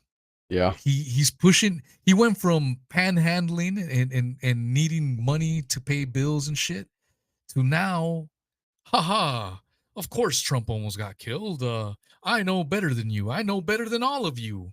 Ha ha ha. Parroting essentially official government talking points, which is what InfoWars does. And Jason Burmis has filled in at InfoWars many a time. Yeah. And I can't find that tweet, but yeah, I challenged him. Oh, here we go. Okay, I found the fucking little thread. While you're looking for that, I love that Tim Pool continues to wear a beanie to try to hide the fact that he's bald, but everyone knows that he's bald. Yeah. It makes no sense. So, all right, let's look at this thread. It's pretty funny. Sal the agorist made a meme showing Trump's ear. Here he is in 2018. There's his ear. There's his ear. Here he is in May of 2025. Here's his ear. Here is his ear. I don't see no motherfucking sign of no goddamn. Yeah, it looks exactly the same. Exactly the same. No damage. My boy Brent says he tagged, so he's the one that instigated it. Shout out to Brent, man. He's an animal. But he goes, Jason Burmis, who's your drug dealer? Daddy Trump made you forget the logic? And Jason Burmis answers him. And notice in all his responses, none of his Burmis brigade, as he calls them, none of the Burmis brigade ever came to his rescue or bailed him out. And he's like, Jason Burmis says, amazing to me that adults somehow think using emojis helps convey their point. I still have yet to see a single shred of forensic evidence that the Butler Trump incident was staged. Literally nothing, just emotional responses and phony accusations like blood capsules or razor blades. Sad that grown-ups think and act this way. It's funny how he said that we have emotional responses when he was one fucking crying over the fake event. You think he learned that from the dad? Oh, man. Taking a couple deep breaths in real quick to get the tears going. Yeah, so we went back and forth. I kept challenging. I go, let's have a debate. And he kept dodging me.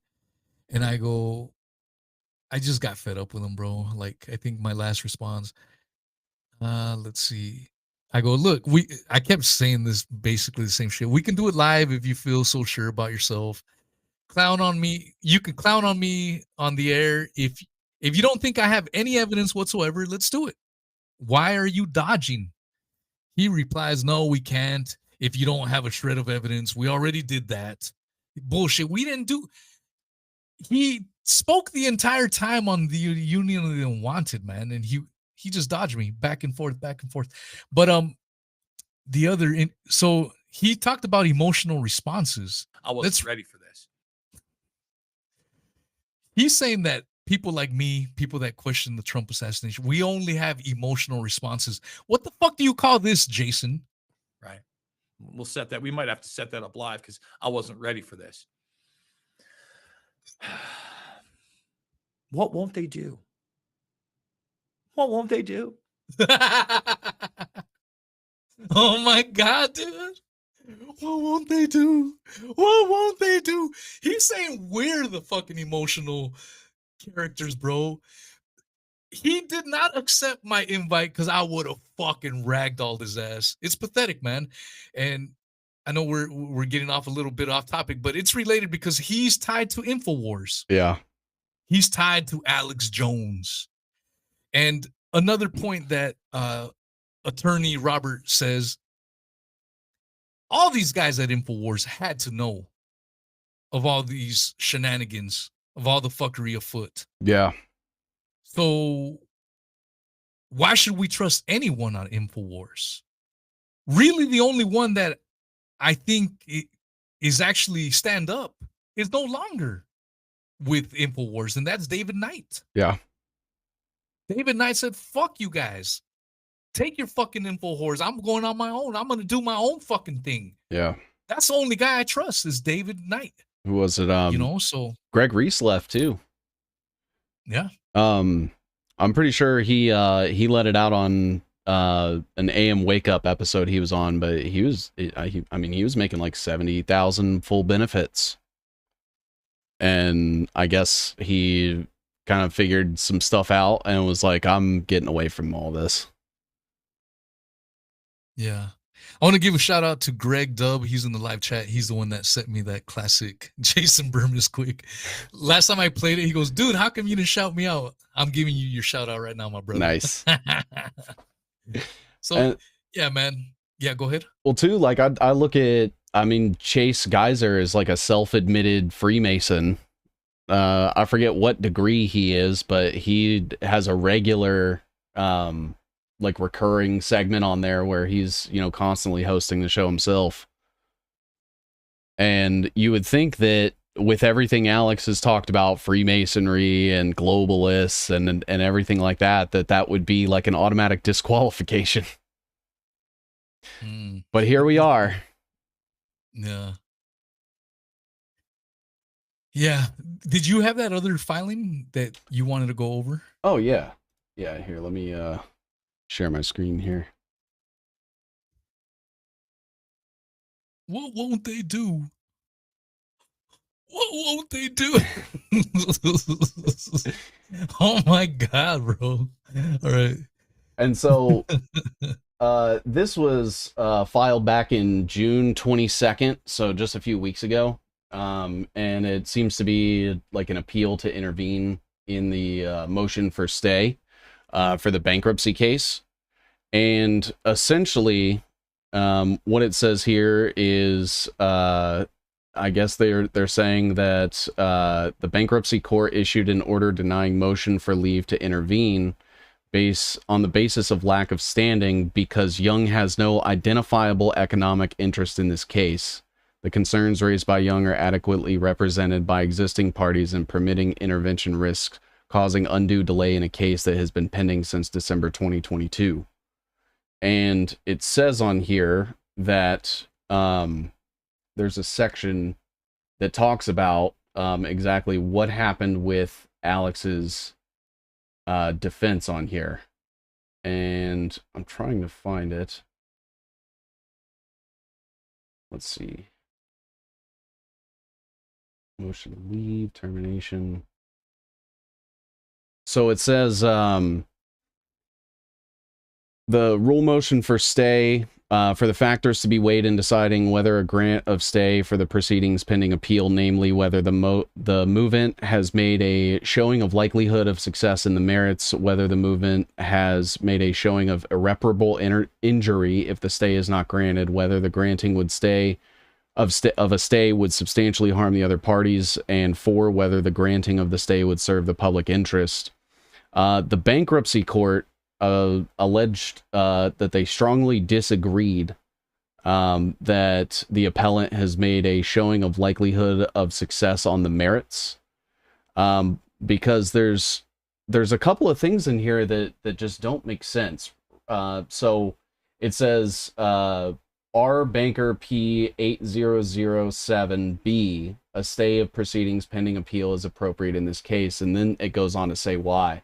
And it says, on appeal, appellant seeks a legal finding that Alex Jones obviously and deliberately ineffective July 2018 notices of removal in the Lafferty and Sherlock cases constitute operative evidence of a collusion or self-sabotage by the defense, and thus of B, fraudulent nature of the $1.3 billion Connecticut State Court judgment give rise to the instant Chapter 7 bankruptcy as a matter of law because reasonable minds cannot reasonably differ in this regard.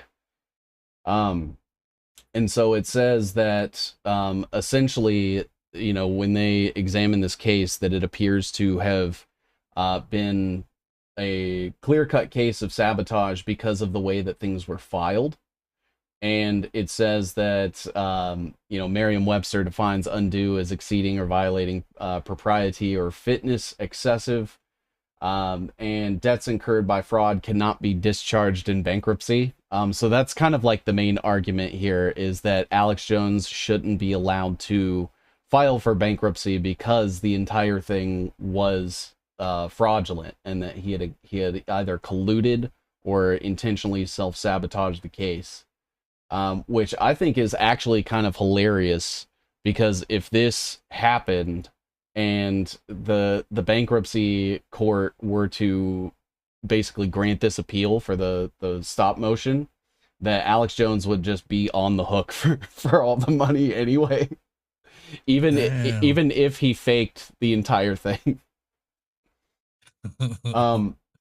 So there's another section on here. So in his statement in connection with appeal, the Chapter 7 trustee further states in pertinent part, the motion to intervene concerns pre-bankruptcy conduct of the debtor and the Connecticut plaintiffs, but not the trustee or his duties to administer the bankruptcy estate of the debtor.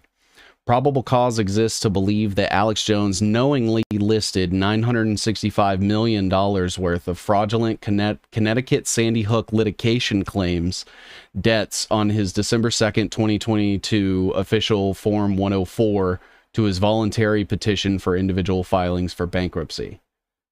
So there's another section on here, and I'm going to try to find it here. Oh, here it is. So they claim, as set forth in the undersigned March 19th, 2025 motion for leave to intervene, the debtor and all of the creditors knew, or through the exercise of due diligence should have known, of the blatantly collusive, fraudulent nature of the $1.43 billion reduced to $1.3 billion Connecticut State Court default judgment against Alex Jones, as stated in the undersigned February 27th, 2025 email to the Chapter 7 trustee. This is not a complicated case. So this is like a quote from that email. This is not a complicated case. Trustee Murray, Alex Jones and his Randazza law firm attorney, Jay Woolman, a graduate of Cornell, which is tied to the Rotary Club in Wisconsin, which is just Freemasonry, and Georgetown Law, which is Jesuit education, and a 25-year AV preeminent rated lawyer. So Alex Jones's lawyer not only graduated Cornell and Georgetown Law, but has also been an AV preeminent lawyer for about 25 years. And this is alleging that, so it says here that this lawyer did not simply forget twice in removing the Lafferty and Sherlock cases to federal court in July 2018 to claim federal question jurisdiction under 28 USC section 1331 to ensure that the U.S. District Court for the District of Connecticut would have subject matter jurisdiction to consider and rule upon the merits of the First Amendment-based special anti-SLAPP motion to dismiss that they also filed with the federal court in July of 2018.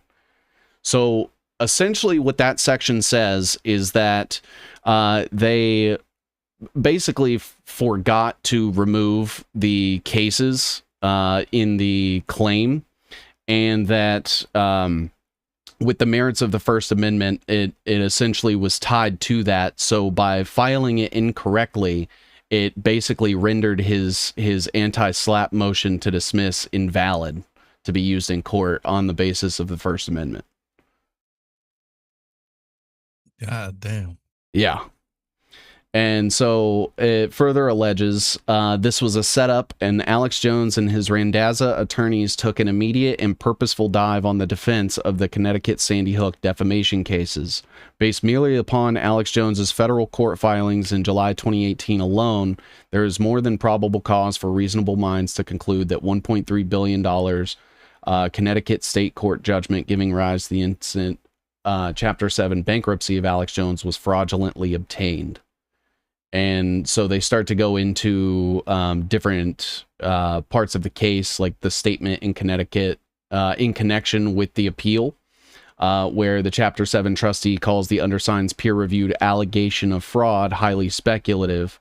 The question as to why Alex Jones threw the defense of the Connecticut defamation cases might still be subject to some speculation, but the fact that Alex Jones did indeed throw the defense of the Connecticut defamation case, and immediately so by failing to claim federal question jurisdiction for and with respect to the First Amendment lawfare cases, is beyond cavil.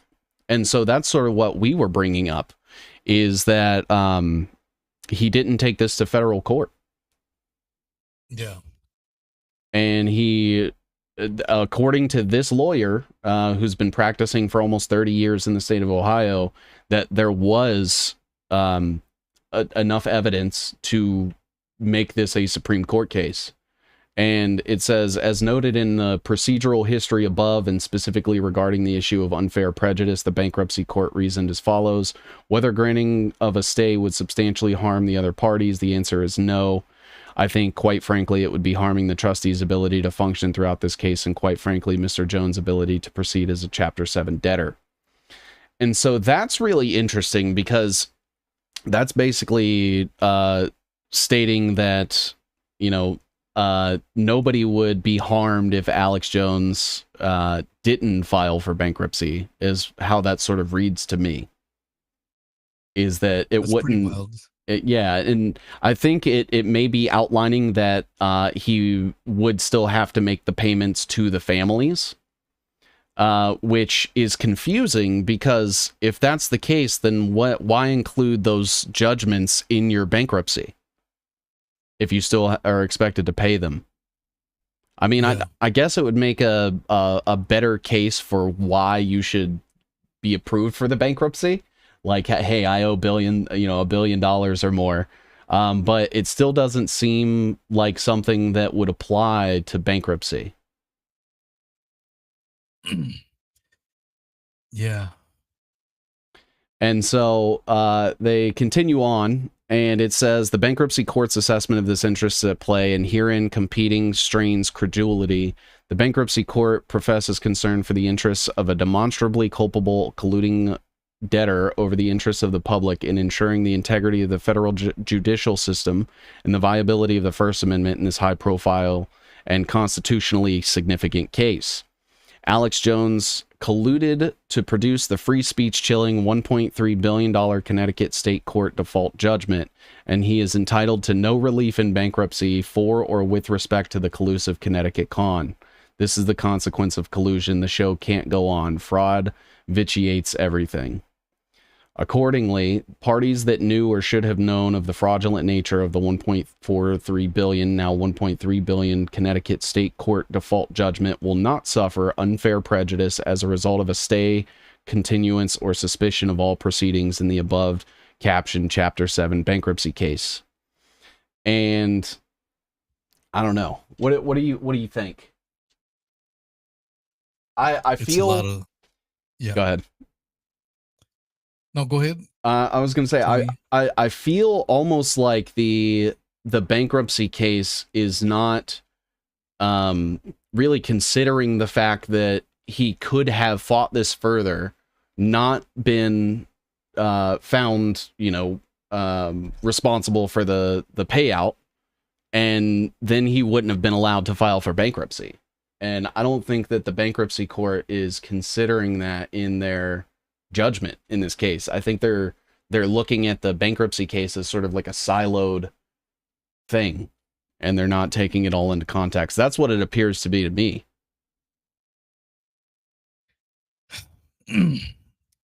Yeah, it's a lot of legal jargon that you have to process through. But let's see. I'm sorry. Were you gonna? Oh no, we can cut back to us. All right, let me. I'm looking through some other things on here. Yeah, well, the latest on that is that Alex Jones is still due to pay. Here's a little article from the RAG NPR just recently, June 6th. Let's see, NPR by Tovia Smith. 3 years in, Sandy Hook family still wait to collect what Alex Jones owes them. After a frustrating and futile 3 years in federal bankruptcy court, Sandy Hook families who sued InfoWars conspiracist Alex Jones for defamation thought they were finally getting closer to collecting the $1.3 billion that he owes them. But as a hearing in federal bankruptcy court in Texas got underway on Thursday, things seem to be going the other way, with all parties showing signs of exasperation, including the judge. This case has been pending since 2022, folks. It just needs to end, said U.S. Bankruptcy Court Judge Christopher Lopez. The more the case drags on, he added, the more money from Jones' estate will be going toward paying the lawyers, leaving less for the families. But the judge himself fueled concerns about delays as he appeared to be changing his mind on how InfoWars' parent company Free Speech Systems should be sold. Here's, so they go on and on. It's, man, it's just, I guess the issue that I'm having is, I don't know. I feel the whole thing is a sham. Yeah. But we're not going to have a smoking gun like, oh, look, here's where they colluded together and Alex Jones is taking a dive. We're not going to have that shit, man. So what the best we can do is just point, look, Alex Jones and team should have gone the federal route. Yeah. And they never pushed for it. It was never a point to do so. Yeah. It wasn't pushed by Jones nor his attorneys for that matter. And that's massive. Why would you lay down? Especially, given in hindsight that there's a settlement for, or, that he owes 1.3 billion dollars. So he just fucking said, fuck it. Throw the book at me. It makes no goddamn sense. But that's where I get hung up in, is it seems pretty clear that's what's going on. Yeah. And so we're just trying to piece together with, with some of the court filings, some of the actions made. So and that's where we're at. I found some more of this this document here. You want me to share screen it? Yeah. Okay. And so Wynn states Alex Jones's filing of a deliberately ineffective notice of removal in Lafferty, so one of the cases against one of the parents, on July 13th, 2018, followed promptly by his July 20th, 2018 filing of a potentially dispositive First Amendment-based anti-SLAPP motion to dismiss, which Jones effectively ensured would not be worth the paper it was written on, was a cynical and sophomoric sleight of hand to abuse and undermine not only federal judicial process, but also the Constitution itself, which both establishes the federal judiciary and enumerates our Bill of Rights. Jones colluded with the Connecticut families to make a show of fight in federal court, wasting the valuable time and limited resources of the Connecticut U.S. District Court and generating a false impression among the public via Jones filed but terminated special motion to dismiss that well-established First Amendment jurisprudence is no longer valid or has been reversed. The abuse of federal judicial process by colluding parties continues unabated in the instant Chapter 7 bankruptcy proceeding. It is ironic indeed that the bankruptcy court is concerned with undue delay in a proceeding that has been pending needlessly and unjustly since December 2022, particularly because the intervention the undersigned seeks in order to present plain and operative evidence of fraud and collusion can promptly bring a termination to what is most assuredly not a real case or controversy. And then it says at pages 55 to 57 and 62 on the June 5th, 2025 status conference hearing transcript. So this is a transcript from Alex Jones' counsel. They state that Alex Jones will be appealing the Connecticut judgment to the U.S. Supreme Court and asserting constitutional protections, even though Jones failed to assert the same on appeal. So he failed to appeal under the First Amendment in Connecticut and now wants to take the case to the Supreme Court as of June and is now on the basis of the First Amendment that he didn't use in the case before. So that just, it seems intentional to me. I mean, it's hard to prove that, I mean, that's the whole reason we have court, I suppose, but it just seems like gross negligence. Yeah. At the bare minimum. Yeah. It says the issue of fraud, or here's so it says but constitutional protections are not available to Jones because he acted with actual malice, admitting in his own appeal brief Mr. Jones lied about Sandy Hook. He lied to attract attention. That attention drove people to his product pages, and sales of those products presumably increased. And so what's interesting about that is his counsel goes into how he couldn't have made more money, or was alleging that the manufacturers of the firearms were the ones that were actually profiting off of the controversy. And so that starts to bring in like the gun control narrative, where they say that they should be holding the gun manufacturers accountable for the actions of the people holding the guns. Yeah, doesn't it say in the filings as well that he's criticizing the guns and the weapons, for what happened in Sandy Hook, which is very different, in contrast to what he's always talking about on the show. Yeah. Like, oh, they're coming after our Second Amendment. We got to protect our guns. Or, the globalists are coming after our guns. But in the whole trial, he was like, yeah, these guns are bad. Because of these guns, a lot of these kids died and blah blah blah. It's like the polar fucking opposite, man. Yeah. It's insane. Which for me, it just shows more that it was all theatrics at the end of the day. Oh, I found some other things right here from this was undersigned by that same attorney. But it's on that other filing that we were looking at earlier. The one from back in March. Yeah. Okay, I got it. What page? Page 5, down towards the bottom. All right. Page. Okay, this is right. What the fuck? Yeah, I don't know what the hell I'm hitting with my mouse right here. The bottom. And that goes into the first and in the Second Amendment down towards the top of the next page. But this is something that they're claiming that they overheard between Alex Jones and Norm Pattis. All right, so let's see, for the audio listeners. In the fall of 2023, and this is by attorney Robert Wynne Young.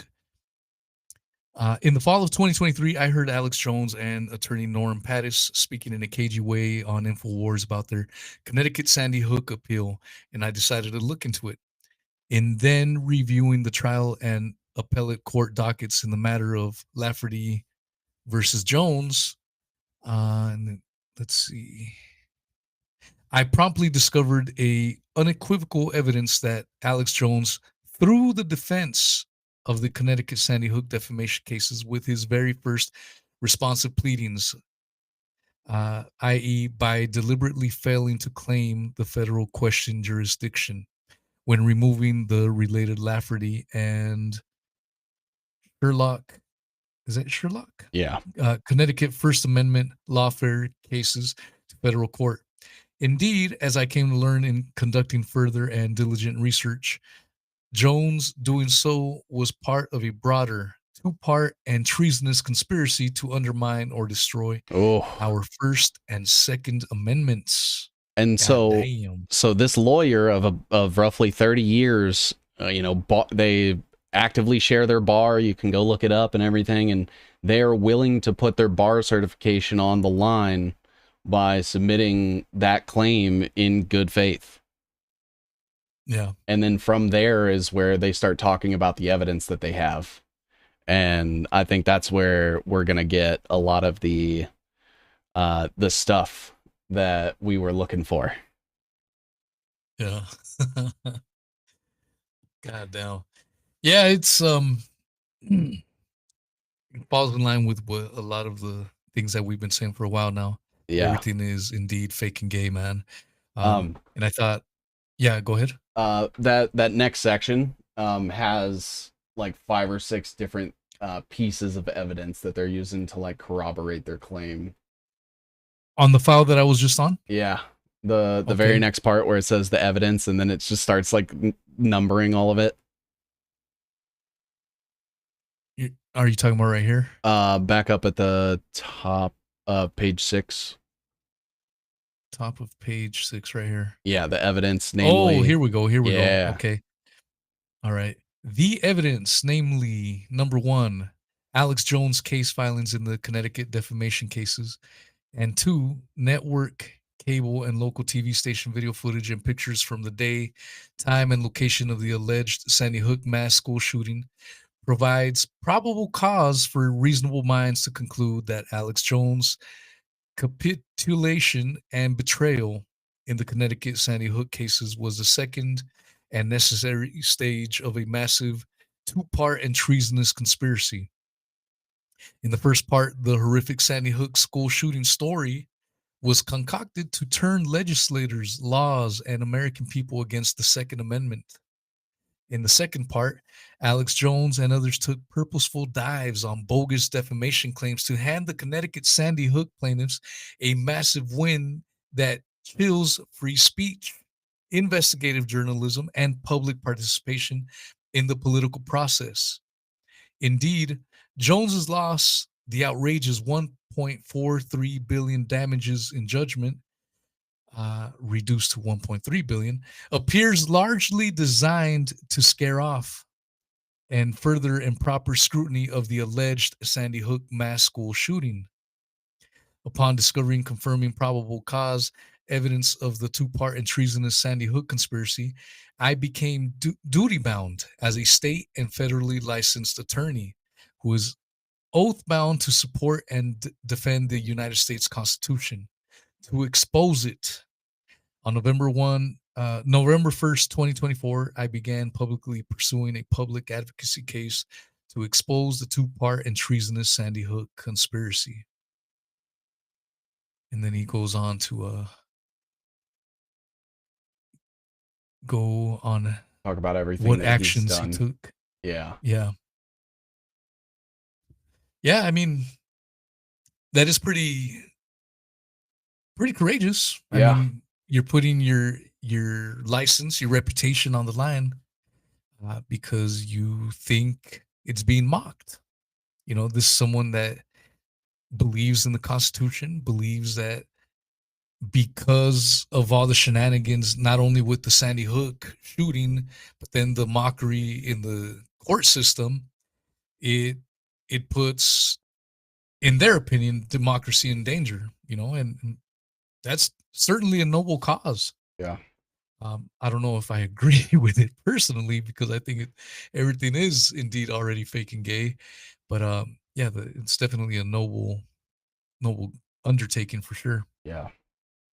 And so there's this other section here that says, indeed, the 1.3 billion Connecticut state court judgment giving rise to the instant Chapter 7 bankruptcy of Alex Jones is ludicrous from and in every aspect. This is perhaps best exemplified by and in the biggest red flag of all, and what led to the undersigned to go back to the very beginning of the Connecticut Sandy Hook cases to look for obvious and egregious fraud, which, of course, the undersigned immediately found in the deliberately ineffective Lafferty and Sherlock notices.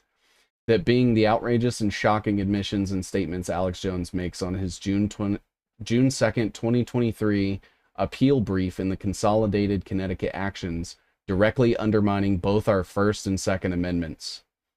Among such shocking admissions and statements in Jones' June 2nd, 2023 Connecticut appeal brief, which reads more like the plaintiff's brief, at least according to multiple people who have interviewed the undersigned on this matter, including, among others, 2 Juris Doctors and 1 MD, are the following.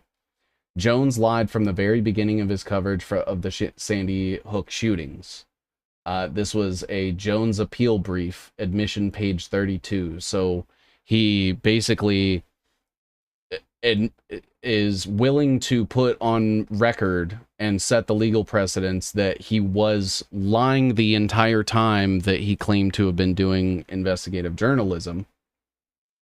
And it further goes on to state Mr. Jones lied about Sandy Hook. He lied to attract attention. Mr. Jones is not contending that his free speech was protected on First Amendment grounds. That's on page 50 of Alex Jones's appeal. Is his counsel states that he is not contending that his speech was protected, which sets the precedence. And so if he doesn't argue that in court, then they can make that judgment, and that sets the precedence for anybody in the future for them to go back to this case and reference it to bring prejudice against the next person. You know what's crazy? I've been saying for a while, since I've got a few listeners from across the pond in the UK, and when I started messing with that crowd, I was blown aghast with how little to none when it comes to free speech they have over there. Yeah. I even thought it was kind of funny. I was like, you'll get arrested for talking shit on YouTube comments. I thought it was funny at first. Then when I really started thinking about it, I'm like, fuck, man. There's probably going to be a play to bring that same type of strict censorship over here. Yeah. Right now, it's the amendments, the Constitution, whatever that kind of protects us in the meantime. But it's plays like these with the Alex Jones Sandy Hook trial.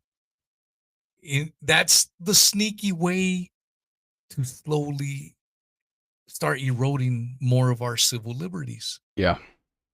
You I mean it's exactly like he had said in that video, where it's a synthetic event, where even if everyone's not in on it, all the pieces got arranged with willing participants involved that help to nudge it in a specific direction.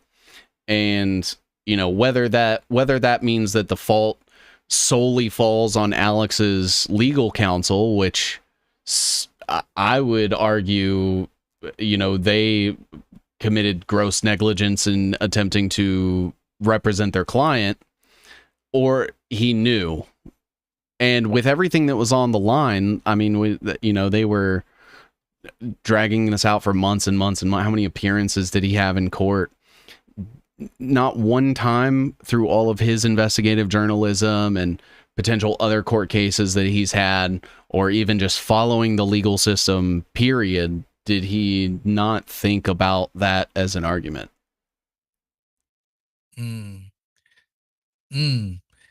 Missy has this right on the head right here too. Julian Assange all over again. Yep. God damn, the parallels are there now that I'm thinking about it. I get a lot of flack because I tell people that Edward Snowden and Julian Assange and Ross Ulbricht and all of them were not who people thought they were, and that they were there in order to have the government react. I mean, look at the way that they position the lives of these people after their alleged whistleblowing, you know, and it just sets that example of, oh, well, look, if you tell on the government that something's happening, then, you know, you will never be allowed to come back to America, and they'll try to put you in jail and all of that. And I'm under the belief that all of these people have just gone along with it. Yeah. These are interesting comments here by Snarky Guy. He goes, they give us 24/7 body parts of kids all day on X from Gaza, but we never get any crime scene photos from school shit. Yeah. You know what? That is right on the money, because we do see dead kids, blown up, mangled kids, or people getting executed. The fuck? I don't want to see that fucking shit. Yeah. And then when I post, I remember doing a post on the Boston Marathon bombing. There was one guy that I called Broken Femurs Guy. He allegedly had his femurs busting out of his thighs. Allegedly, that's what he wrote on the newspapers. But if you look at the images, he's just chilling, dude. Like, really waiting. Hey, he's bored as fuck. Like this, he should have been in agony and everything. So I cut his body out, and I put him on a beach background, so he looks like he's chilling on the fucking beach. I got fucking censored. Like, I couldn't show that image. I'm like, this is fucking fake. But you can't show that. But you can see a little kid fucking blown up in Gaza. Go ahead. Have fun with it. Yeah. But with fake events, oh no, we can't show fake events. Yeah. We can't show. I mean, this motherfucker wasn't even dead. He was just chilling. It was so comical, but I couldn't show that. That had to be censored. It's pathetic, bro. Insane. Someone said, I guess Monica at one point said that Snowden did gay porn mags. No wonder his contact was Glenn Greenwald. Guess who else Glenn Greenwald did all the stuff for? Julian Assange and WikiLeaks. Well, Monica Perez, man, she's on point. So if Monica Perez said it, she's a good friend and well trusted. Yeah, man, it's the same shit. And it's crazy too, because the person that was behind the PR for Glenn Greenwald, Julian Assange, Bradley Manning, Robert Malone, and Edward Snowden was Trevor Fitzgibbon, who now works with like Laura Logan of Mike Flynn's network, and is like associated with the Maha movement. And do you remember like the Rescue the Republic and the March Against the Mandates and stuff? All those events were thrown by Trevor Fitzgibbon. Were you able to find any good webs on Mr. Jones by chance? So he comes up, he has a few connections in like my Flynn web. Okay. So I'm sure that you see that he is actively platforming Mike Flynn like basically every day right now. Oh, the QAnon shit. I mean, Flynn is the head of the QAnon nonsense. Yeah. And so, I mean, Alex Jones, you know, he has ties to Ivan Raiklin. He's had him on the show. Obviously, he's really close with like Roger Stone, Kirk Elliott. Jerome Corsi was his alleged like CIA intel guy for the longest time, who's really close with Ted Malik. You know, Jerome Corsi is actually tied up in a lot more than just that. But I didn't have room for the non-Flynn adjacent stuff. But Alex Jones, you know, platforms Mike Flynn, who is known DIA. He was NSA, CIA. You know, he's part of the America's Future. He gets a lot of his like marching orders and shit from the Heritage Foundation, which is just the Council for National Policy, and Paul Weyreich, and that's where you get like you know, like Leonard Leo and, you know, Phyllis Schlafly and people like that. And you know, he's spoken with like Laura Logan. Millie Weaver was a big part of that, who's connected to Patrick Berge, that was part of Shadowgate and also tied to Roger Stone. And you remember Roger Stone got pardoned for everything, for his involvement and everything. Flynn got pardoned for his involvement and everything. That, you know, we have the Flynn Intel group, where we have like Fig Cyber and Bihan Kian, who's a pretty prominent figure. I believe he's doing like crypto stuff right now. But I mean, when it comes to like InfoWars itself, I mean, what controlled op haven't they had on in the years that they've been around? But Alex, you know, he's pushed a bunch of different sponsorships and stuff like that before that were scams. You know, he has the supplement company from his dad. I'm gonna see if I can find where I did the Alex Jones sponsor web for just a few of them. Let's see here. I think it was on this. Remember when Roger Stone got swatted like at 5 a.m? So allegedly got him out of his pajamas, and he was made into this victim. Like, oh, how unfair, you know. The left has gotten mad. It was all fucking theatrics, bro. Get the fuck out of here, man. Yeah. Let people swallow it. It's insane. So I have a couple on here. Like he was selling some shit called Youngevity, which was like some supplement that claimed to like help slow the aging process. Which to me is just like transhumanist agenda, the same shit that like Joe Rogan talks about, Peter Thiel trying to like pump blood out of young people. You know, that's that same agenda. You know, shit like Survival Shield, the Atlas survival shelters, where like he is clearly drumming up like panic and trying to convince people, you know, that the apocalypse is happening so that they'll buy all these products and shit. He's pushed like water filters and stuff that didn't do very well at filtering water. There's just been tons of sponsorships over the years that he's like taken, and the company either folds or he like very quickly tries to disassociate with them once a bunch of people have been ripped off. And it's just been a recurring pattern of that. I mean, I think Matthew North does like a deeper dive onto the sponsorships themselves. And then, I mean, you obviously circle back to like Joe Rogan and the fact that 50% of his sponsorships come from Israel or the intelligence agencies.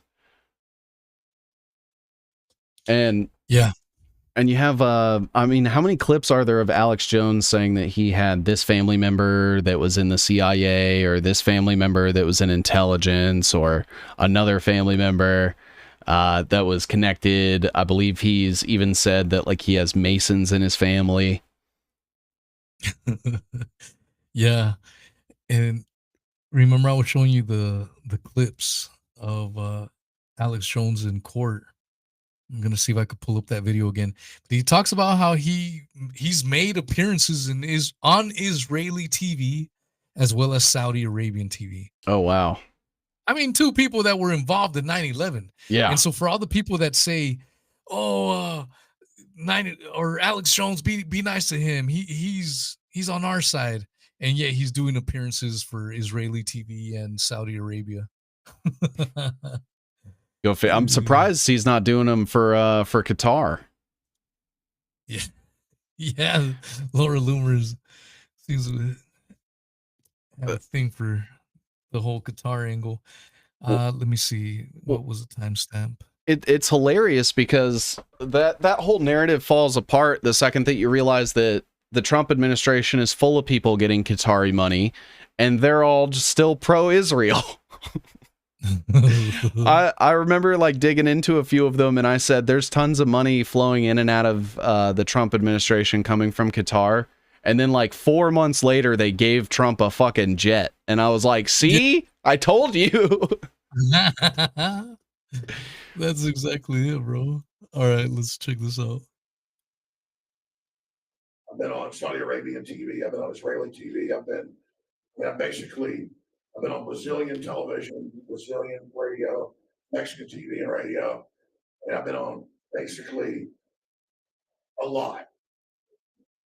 I think he added Brazilian and Mexican because he's like, "Oh fuck, I just said Saudi Arabia and Israel. I better add some other countries to try to cover up my tracks." He caught himself. Yeah, man, that's hilarious.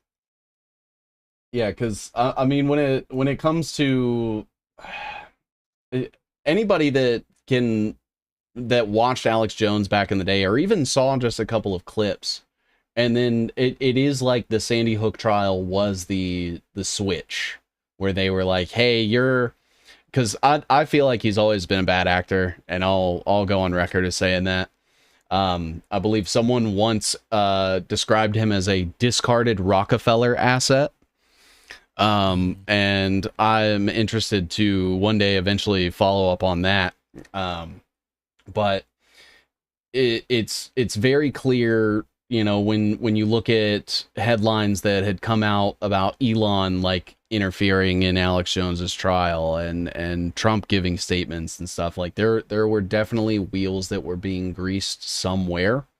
And I think that just like taking all of this into consideration, the fact that the district attorney and the state can, you know, basically rig a jury, they can falsify evidence, they can tamper with evidence because they possess basically all the evidence and ability to collect the evidence.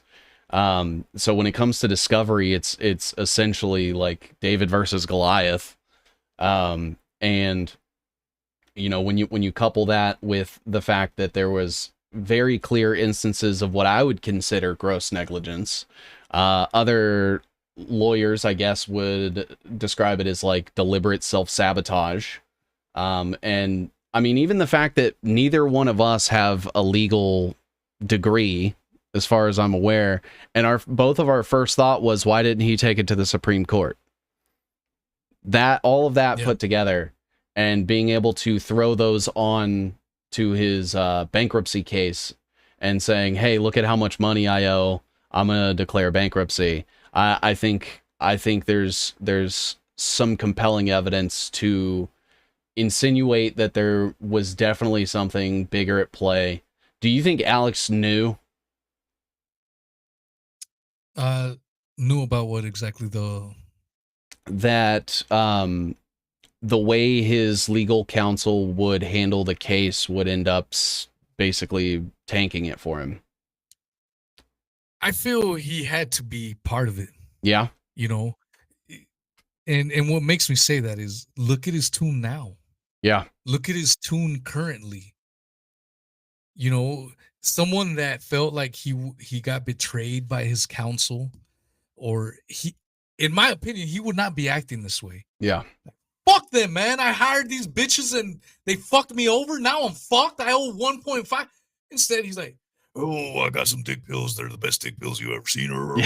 Like, he's acting like nothing ever fucking happened, bro. Yeah. So that's why I feel he's definitely in on it. You know what I mean? Yeah. It's kind of like in a funny way. It's like the you know, there's people that believe Trump almost got his head blown off and the Secret Service was in on it. And I don't get that angle, but I'm like, don't you think if Trump really believed that shit, don't you think he would have first motherfuckers he'd be out to hang would be his own Secret Service? Yeah. Try them. They almost got me killed. Fuck them. And he never does, bro. Instead, he praises them. And all these people like a Jason Bermas that believe it was a secret. How come, explain that to me. How come Trump never calls out his own fucking Secret Service? Yeah. He doesn't because they were all in on it. And so in a similar vein, it's with this shit. Alex Jones would have been depressed, would have been pissed off, you know, talking shit. And he doesn't, bro. It's like nothing ever happened. When it comes to the Trump shooting too, the one thing that I wonder is what happened to the bullet that allegedly struck his ear, because I don't ever remember there being any forensic evidence of where the bullet landed. Like, his ear didn't stop the bullet. You know what I mean? If we're going by the official narrative, he doesn't have bulletproof ears. So where did that bullet go? Because did it strike the bleachers behind? And where's the impact hole? I've never seen a picture of where that bullet went, where it landed. We're talking about the attempted assassination of a presidential candidate, and we don't have all of the forensic evidence needed to even argue against the narrative. You know what? I want to touch on that because next week is 1 year since the Butler, Pennsylvania. Next Sunday, so a week from today, will be exactly 1 year. And I did a show with Steve Poikonen, our mutual homie. So that happened on Saturday. I did a show on, of all things, I had just done a podcast on Operation Mockingbird. Or what was the trial? Fuck, it was an Operation Mockingbird. It was the trial, the church committee hearings. I did a show on the church committee hearings. Okay. And as we were recording, my guest, who to this day he's like a pro-Trumper, whatever. We were doing the show, and then he's like, "Hey man, oh my God, they try to kill Trump," and I was like, "Whoa, that's interesting." It was funny because I didn't want to commit. I was like, "That's weird. I got to see this." Yeah. I hadn't made my mind one way or another. I'm like, damn, if that's real, that's fucking crazy. But I got to see this. Yeah. I don't take shit at face value, bro. Yeah. So we did the show. Stopped recording, and then saw the footage. As soon as I saw the footage the first time, I'm like, what the fuck am I watching? Is this fake? Yeah. Is this a role play? Like, what the fuck? This looks fake as hell. He got shot where? And he got up and up this. He's talking about getting the shoes on? Yeah. What the fuck is happening? This seems like a fucking Mad TV skit. What the fuck? And I did a few hours later, I did a show with Steve Poikonen, and we were like, man, I don't know, man. I kind of feel bad. I don't like doing these kind of shows where we don't have all the facts or whatever. So we're just going off of what we saw on fucking TV. And both of us were saying, yeah, this shit looks fake. And we got derided. We got clowned even in the truth community. Like, oh no, Trump almost got killed. You guys are wrong. I remember making Spotify polls on my thing, and half of my audience was like, nah, man, I agree with you most of the time, Weezy, but you're dead wrong on this. You're dead wrong. And it's funny how people's feelings have evolved over time. Now, if you think it's real, now you're the one that gets made fun of. Like, Yeah. bitch, you think that's real? look at the Jason Berman's interaction. Like, he was getting clowned for believing it, and I was getting praise for it. So I wanted to talk about it. I want to hear what your biggest pieces, because like I said at the very beginning, it's really not our fucking job to prove this shit was fake. Yeah. But I want to give some pieces as to why I don't buy any of that, the Trump assassination. Yeah. And it kind of ties in with this Alex Jones, because Alex Jones is pushing it. He's pushing the John Cullen bullshit. Yep. John Cullen, I did a show with him back in the day. I don't trust that motherfucker. I'm going to be honest. I don't. He's ex-Oracle. Oh, yeah. Okay. Already, I'm done. Intelligence asset, bro. But John Cullen gets viewed as the expert on the forensics. Blah, blah, blah. Man, fuck that shit. If it looks fake and gay to me, it looks fake and gay to me. Yeah. So some of my bigger points, one of my original points, this is one I told Jason Bermas, and he tried to say that I fucking lied and all this bullshit. I said, so when he gets the initial shot, he does go for his ear. Trump goes for his ear, all right? Immediately. And then he never goes back to touching his ear ever again. All the way to the fucking SUV, he never goes back and touches it again. Yeah. This is my original observation that I hadn't heard anyone say, but I was like, think about when you stub your toe. Think about if you jam your finger up or whatever. As soon as you make your initial curse word or sound of pain or whatever, what's your next motion? Your next motion is to console it. Yeah. Right? So if you jam your finger, if you jam your middle finger, whatever, you flipped it off too much and someone like flipped it backwards, now it hurts. You're like, ah, fuck. And then you're going to go and grab it. So Trump goes for his ear, allegedly. I think it's all staged. It was all part of the fucking play. And he never goes back and touches his ear. So my contention was, if it would have been more realistic had he been like, fuck, man, motherfuckers almost killed me, like making a big, go back and touch his fucking ear. Yeah. And he never does. Instead, he puts that fist up in the air. No fucking blood anywhere. It was funny because I saw the picture where Jason like circled that there was like one tiny drop of blood on a piece of his nail, and it's like that could be from smacking a blood packet against your ear, or that could also be something that was added. Yeah. Yeah, man, I don't buy it worth a shit, man. Yep. So someone blew up his fist, and I'm gonna share screen it for everyone to see. Don't take the goddamn word for it. Let's look at the fucking hand in all its glory. This compliments my boy Twisted. Where's the fucking blood? Oh, I don't see it. Jason Bermas claims there was a little streak on that middle finger. I don't see no motherfucking streak anywhere. If I had to play devil's advocate, do you see his like wrist vein? Right here? That little red stain to the right of it? Yeah, right there. Yeah. That's like that, and the back of the hand are like the only places I see. But see, that could be shadows or whatever. Yeah. And also, if they use paint, I mean, his cuff is perfectly untouched, though. That's the thing. I would have expected like a little droplet or some shit. Yeah. There's no fucking blood, man. And so to state my case, so why is that important? Because some people will dismiss it. Oh, well, he exaggerated. No, motherfucker. You want evidence? Jason Bermas asked for evidence. We go to RPAC a couple of days later, and he says what? My hand was covered in blood. there was blood everywhere. And as you saw in that picture, there was blood no fucking where. Yeah. That is evidence. That is evidence. Because he claimed it was covered in fucking blood. Yeah.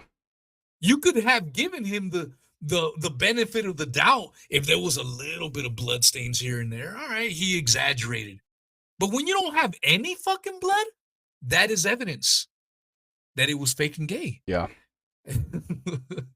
I mean, they want evidence. That's fucking evidence.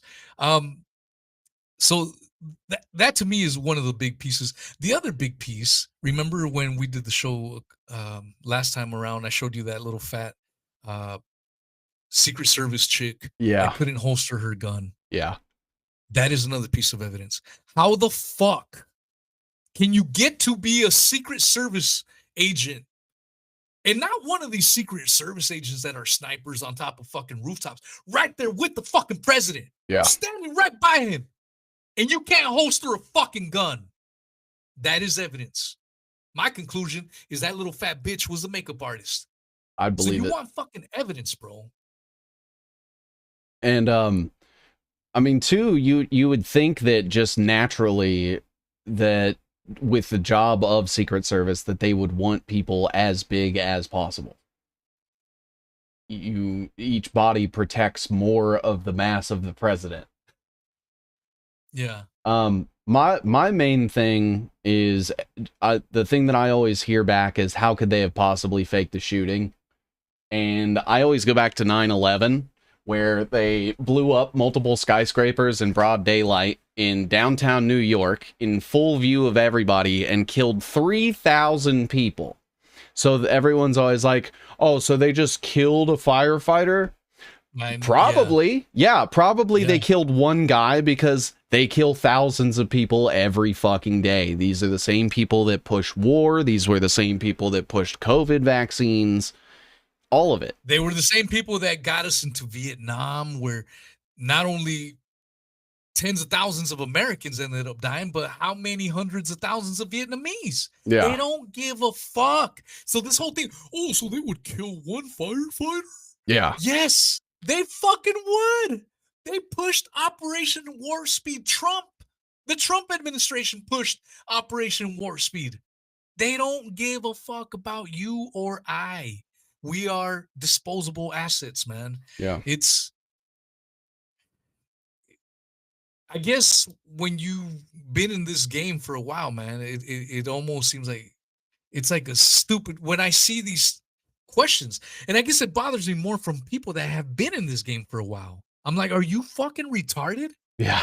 You know 9/11 was bullshit, but now you're going to trust an obviously fake ass event as real. Yeah. And that's what I don't get either is anybody that lives in a post 9/11 world, why would you ever trust anything that produced that official report? Yeah. And not only that, like post-COVID. Yeah. Post-COVID, if you still fell for all the other shit prior to 2020, you can be forgiven. Shit, I fell for a lot of that stuff, you know. So, all right. Then we all went through COVID. Yeah. But now you're going to go back to trusting the government? Like the official narrative? Fuck no, man. I don't understand it, man. Like you would think that it almost seems like a person that's in an abusive relationship, and every single time something happens, the abuser will say, this time will be different, I promise. And every single time they're like, okay, I believe you. And every single time they get fucking psyoped or taken advantage of or tricked into doing shit. And I don't understand it. I know that most of the prominent names are paid and they tend to feign ignorance a lot. And I think that is a coward's way out. Especially if you're a politically based streamer or you do any sort of investigating whatsoever, claim that you preach truth, whatever it is. If you're not digging into these things and looking into these people and the stuff that's like supporting them, then they're just as culpable to me. I mean, I don't think ignorance is an excuse anymore. I agree. Yeah, it shouldn't be at all. And that was one of the things I brought up last night with the Apollo detectives. I'm like, look, I'm of Native American heritage. There were hundreds of Native American peace treaties made between the American government and indigenous people, bro. And I always tell people, do you know how many were honored and respected? How many of those peace treaties out of those hundreds that were made? Wait, I think I know. It's as many ceasefires as Israel is honored. Exactly, bro. 0. Exactly. So we shouldn't trust these motherfuckers for any goddamn thing. But some people, I guess, it's almost like, how do I put it? Like your conspiracy mind, unfortunately, it has to be like working 24/7. You can't take days off. Yeah. You always got to be, and it seems like people that go back to believe in official narratives, it's like they take a holiday, they take vacation. Like, all right, man, I'm gonna take my time out. Yeah, Yeah, it's funny. It's like the lazy way out.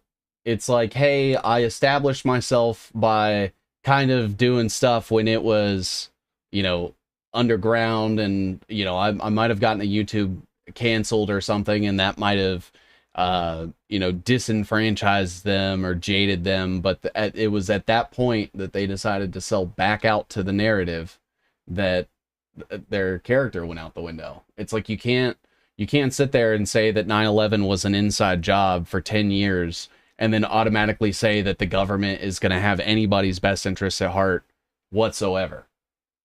Yeah. Like so you're basically saying that you now lied for 10 years and you believe that 9/11 was the official narrative? Or so do I not trust you now, or do I not trust you then? And then you have to bring everything into question. And that's why I think consistency is really important. Exactly. I want to show this. This is pretty cool footage that I don't think a lot of people have seen it. I just saw this the other day. It's regarding the shoes.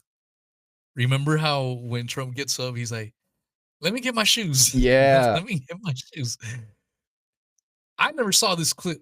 So in this clip, you see one of the Secret Service agents throw one of the shoes off the stage, and then you get this photo op. I have the one single shoe. I have one question. Do you see that little black spot right above the towel on the stage? Yeah, right here. What is that? Because I don't know. Could be a blood capsule. Just saying. Could be. Yeah. Good observation. All right, let's play this. Let's see. The president's shoes up and take them with him. I've got no idea, but I think they needed that shot, and that's why you'll see in these videos the press running around like mad. So I'll just play those videos now and add a little bit of commentary as we go through. So if you guys are interested, this is on a YouTube channel called Matrix Breakout, and it's the number 8.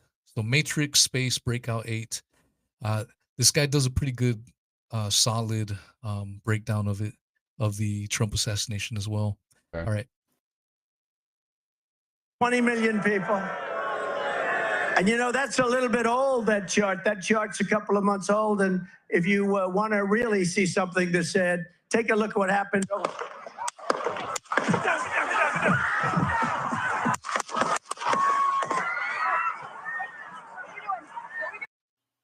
Now just take a look at that. So let's see. Is that the one? Nobody there is holding a phone. Oh, here we go, right here. I assume you heard that. He said, see the "Let me little get fat my bitch?" shoes Mm-hmm. twice, and we'll see if they actually get him his shoes.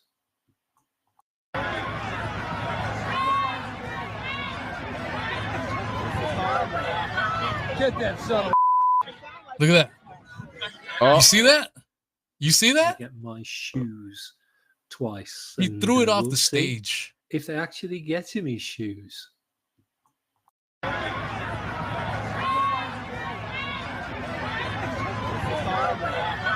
Get that son of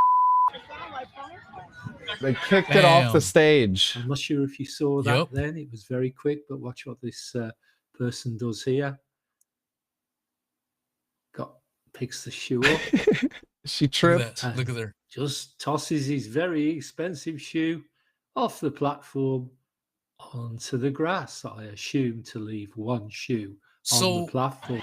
So People that believe this shit, that, you know, they think that we're crazy for questioning it. Look at little fat bitch right here just doing her thing. She's useless. She can't holster a gun. She's not doing a fucking thing. And then this other chick, she was a little bit more agile, but why did she take her eyes off of her job, which is the president, to throw a fucking shoe off of the stage? Yeah, that he requested to have. Yeah, let me have my shoe. Now fuck your shoe. I'm gonna put it further away from you, actually. Wait, you want your shoe? This Fuck one? your shoe. You want this one? Oh my god, dude. Yeah, man. I mean, how do you, if you think Seven or myself are full of shit on this Trump, how do you explain what you just saw? What is the devil's advocate position to that? Oh, well, you know, he wanted a shoe and they were going to take him off the stage anyways, and they were just getting him closer to his shoe. Get the fuck out of here, bro. Maybe the Secret Service suspected that the shoe was the shooter. Yeah, so they had to run it through a metal detector. But see, that doesn't explain.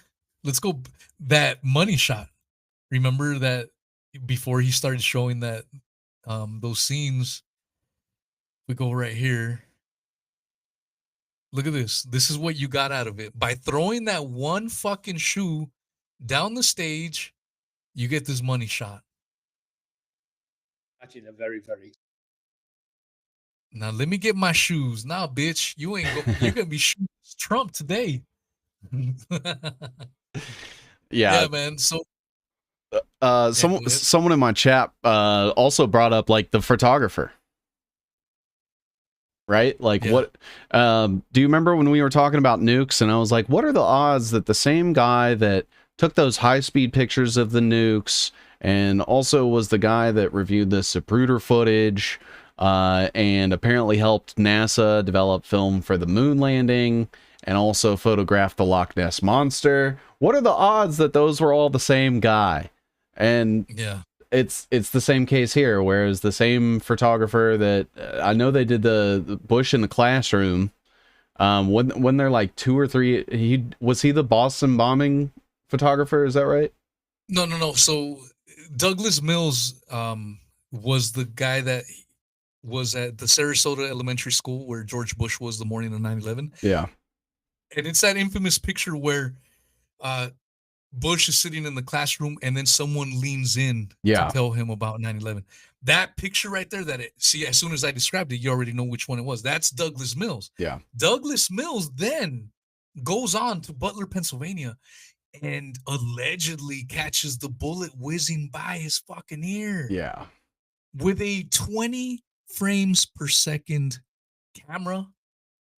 And I mean, I remember reading, I should have fucking kept that article, but the article said like, I found a couple of articles when they were talking about him capturing that picture of George Bush in Sarasota. Mm-hmm. The article said, photographer catches once in a lifetime photo. Yeah. Hold my beer. Butler, Pennsylvania says, hold my motherfucking beer. I got something better, bigger and better this time. I got the fucking bullet right there on the picture. And I remember, I don't know if you remember, but when we did the Lincoln assassination, I brought up Alexander Gardner. He was a photographer that got Lincoln's death plate. He got the co-conspirators. He got John Wilkes Booth's death plate. What are the fucking odds, bro? Insane. The only way that works, in my opinion, is if that helps you control the scene. You got the same motherfucker. You know he's gonna play ball. Let's bring that motherfucker to Butler, Pennsylvania. Another interesting fact is how CNN, I believe it was CNN, and someone in the live chat fact check me if I'm wrong, but CNN hadn't covered a single Trump speech up until that point. Yeah. the butler, all of they ignored all the other ones, but you know what? We're gonna be there in Pennsylvania, and a lot of the people that think that the Secret Service was in on it, they bring up that point. I'm like, that's great. I'm glad you showed me that stat and that thing, but that only bolsters my fucking position even more because you wanted a controlled scene. The other thing that it seems like people don't care or maybe they don't process it, but if you look at the fucking crowd, just observe the crowd, look at their movements. Yeah. You don't see fucking cameras everywhere, man. We're living in a day and age where you got camera, you're at the dinner table and everyone's looking down at their fucking phones. Unfortunately, it's nothing good, but that's just what it is. I remember seeing RPAC where Trump talked about his blood-covered hand. He's walking down, dude. You can't even see anyone's face. Yeah. Because everyone's got their fucking phones out recording. But in Butler, Pennsylvania, everyone was on their best behavior that day. Like, what are the fucking odds, man? You just gotta, it's simple logic and reasoning, man. Yeah. I don't know, man. When I say I don't know, I don't understand how people don't fucking see this shit. It's not rocket science. It's fake as fuck. Yeah. And I mean, too, you know, I look back at like Trump's uncle and how Trump's uncle was like, he got mentored by, I believe it was Carl Compton. And Carl Compton was basically working on it was the first like venture capital ever. And it was created by people in the military on FDR's like board in his administration. It was like him, Vannevar Bush, and a few other people. And I mean, it ties Donald Trump's uncle was the very first company ever to be seed funded by the very first venture capital company that was created by people that worked for the military in the FDR administration. So it's like even in the 40s, Donald Trump's family was like tied to deep state military, you know, operations that were happening. And they were basically partially responsible for helping to set up like the entire VC capital funding shit that we have now, where you have like Peter Thiel can seed fund all these fucking people and, you know, grow their tech companies artificially and shit. Like Donald Trump's uncle pioneered that model. And so when people start saying like, oh, you know, there's no way he'd go along with it, he's still an outsider, I'm like, he was born an insider. Yeah. What do you mean? No. Yeah, I was having a conversation with my buddy today. My buddy Twisted. It's like, how the fuck do people not see this shit? It's so clear. Donald Trump has always been a New York liberal businessman. He's always been a left-winger. Always been. Yeah. But then the motherfucker, when they start profiling the character he needs to be in order to get a MAGA base after him, you know, and behind him, put on some jeans, put on a red hat. You're good, bro. That's all you need. You don't need to do anything else. Just put on some fucking jeans, red hat, boom. Yep. Now you're country boy. Now you're country folk. That's all it fucking takes for people to. That's all it takes, man. Get you on your side? Are you a fucking simpleton? This motherfucker is a fucking left-winger. I've been arguing for the longest time. He's more left than fucking Joe Biden ever was. Yeah. If you want to argue that, Joe Biden was anti-gay marriage. Pro-segregation. He's like, fuck the African Americans. He was more of a right winger than Trump was, but it's funny. It's crazy to me how people get duped. I'm like, so all he had to do was put on some fucking jeans and a red hat. Yeah. And now he's a conservative. Yeah. Are you fucking stupid? But apparently that's all it takes. Man, it's crazy. And it's crazy because you remember like the Cambridge Analytica stuff. I think that was one of the first things that we talked about the first time I was on here. but essentially that was like a real-time scanning of all the social medias, and like this has all been investigated and proven in court that Cambridge Analytica, which is owned by Rebecca Mercer, so Robert Mercer's daughter, and Peter Thiel's Palantir. So Palantir was collecting all the information, and Cambridge Analytica was partnering with them. Yeah, and Steve Bannon is a big component to Cambridge Analytica. Yeah. Steve Bannon was doing what? Teaming up with Flynn, pushing the QAnon shit. Yep. So Cambridge Analytica ended up getting a lot of these analytics. Like, what is the perfect person that would get behind Trump? They were harvesting data from Facebook. Yeah. All the groups, all the DMs, everything. Yeah. So like, the most likely person, the most likely group of people that are willing to vote for Trump are Christian, evangelical type of folks, very conservative country folk. Damn, that's our fucking guy. All right, Trump, put on some fucking jeans, put on this red hat. Boom, we fucking got this. And that was, when we did our first show, I think we brought up Mike Benz. Mike Benz made a name for himself by going on Joe Rogan, speaking about all the Doge cuts. Mm-hmm. And one of the things that I noticed right away was like, that's funny. He's only going after left-wing shit. And I even tweeted at Mike Benz. I go, when are you going to go after fucking Cambridge Analytica? Yeah. He ignored that shit. Of course. There's no way he was going to touch that shit, bro. He's making money off of the right-wingers. Yep. That's where my money's at. Don't be fucking with my money. That was the mentality he was taking. But in Cambridge Analytica, shout out to Billy Ray. He was in the chat earlier, throwing in some questions that got me a little heated, but he's the one that showed me about Cambridge Analytica. Yeah. And that's a great find. And doesn't get brought up a lot, man. But that, and if you feel like you were one of the ones that got duped by Trump, that's what did it, man. They just harvested Facebook data analytics and ran it through AI, and they were like, what is the perfect platform to satisfy the most people? Yeah. And that's don't what feel it bad. was. I'm not making fun of you, man. I'm not making fun of you if you fell for it. That's it. It was an intricate operation. Yeah. You know, and out of that, that's where the QAnon bullshit was birthed out of. Yeah, for sure. And two, Missy brings up Brexit, and that was all done by Nigel Farage. And Nigel Farage used to work at Drexel Burnham Lambert, which has basically restructured into Apollo Global Management that owns like all kinds of shit. And they have like Leon Black, who was, associated with Epstein. He ended up having that like settlement with St. James Island or whatever it was, the Virgin Islands. Yeah.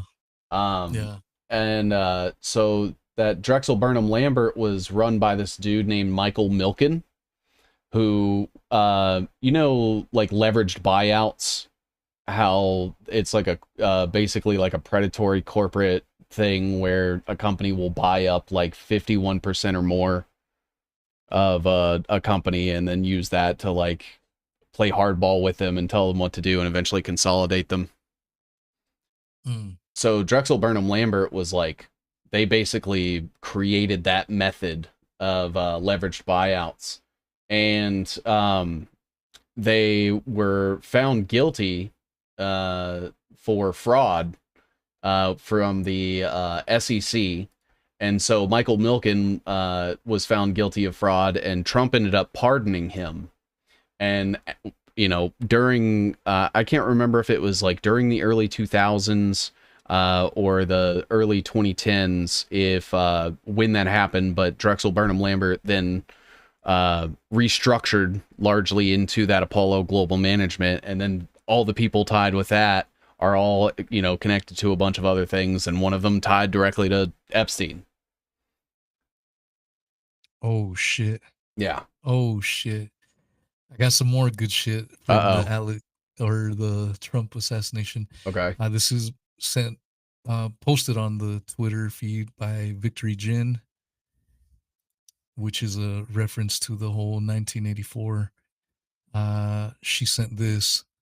She goes, "Here's more evidence. The notorious agent unable to holster her weapon A few days later is assigned to the Vance detail. Oh wow. So here's little Porky. There's Vance. So instead of being reprimanded, she's getting some top level gigs, bro. Yeah, that's crazy. Damn. It reminds me of like you know how they always give people that like drop tons of bombs and shit like Nobel Peace Prizes. It reminds me of that. It's like, hey, you fucked up so much that we're gonna give you more work. It makes no sense. Yeah. Well, and I think too, because people were talking so much shit, we can't make it too obvious. So it's like, no, we stand by our Secret Service. She did a phenomenal job. Yeah. And it's funny, remember I tried to play the entire clip, and then right before she holsters, they fucking cut it. So yeah. If you have the entire, you know what? I do have the fucking entire clip. I think I bookmarked it. So I mean, if you want to give me some thoughts, and then I'm gonna pull up that entire just to show you that she's the one that couldn't holster her weapon. Yeah, absolutely. I mean, when I look back at like all of the operations throughout history, like even all the declassified stuff where like they've admitted that they did, you know, fucked up shit and they couped governments and they, you know, propagandized populations against their own leaders in order to like start revolutions and shit. And I'm like, so they didn't stop doing any of that stuff. Just because we don't have the declassified documents to prove it doesn't mean it doesn't happen every single day. Yeah, 100%. All right, since next week is a year, let's watch from when he takes the shots. Well, it's only 2:39. Let's watch it in its entirety, man.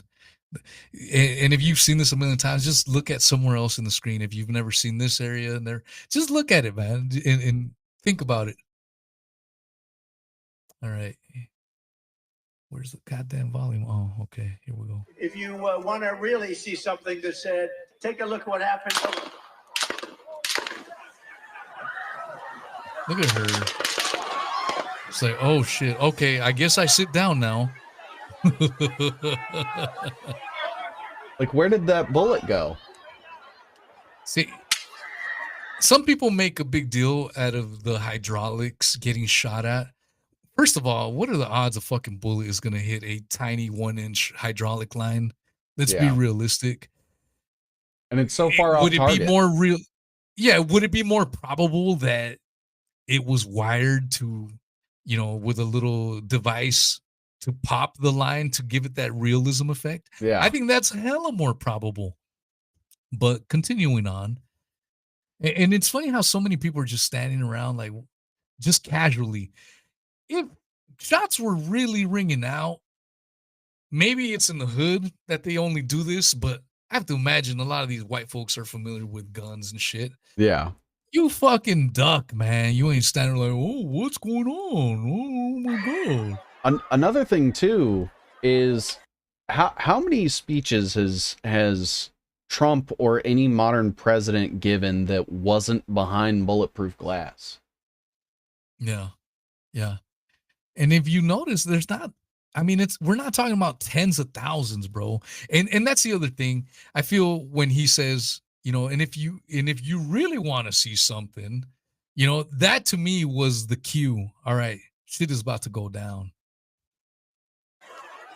All right, so you see all those cameras right there? This is Douglas Mills right here. You see that guy right there? Yeah. This guy right here, that's Douglas Mills. Look at that. He's not ducking. I'm going to get the flying bullet. That dude with the fisherman hat, that was Douglas Mills. Okay. And you'll see him coming up and around. So where was he when the bullet flies by? Right there. Okay. That's front and center. You notice that there's not a lot of people crowding him either, right? Yeah, he lined up for that shit, bro. There's another footage where you see this camera angle, like right here, and they're just moving around like weirdly, like going back and forth. Like they're getting really ready. See something that said, See. take a look what happened. Okay, so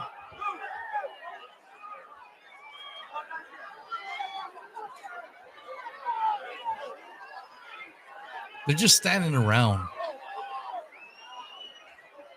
Shouldn't standard procedure be laying on top of his ass? I would also think that, like, if they're actively engaging a shooter, that they would all be ADS when they're looking around. Yeah. Or at least, like, have it ready to go ADS. You know, like, tilt the You head. see her? Look, you see little fat girl? There, you see her? Yeah. Watch her. She's right here. She's working. She's putting in some work right now, bro. Look at her. She's right here, dude. That's why I call her the makeup artist. Look at her. Head down, head down. They're all performing like a little shield around them. Now she gets up. Now she's behind everyone. Now she's a little bumbling idiot. But she was active. Did you see when he was down? Yeah. She was moving. Yeah.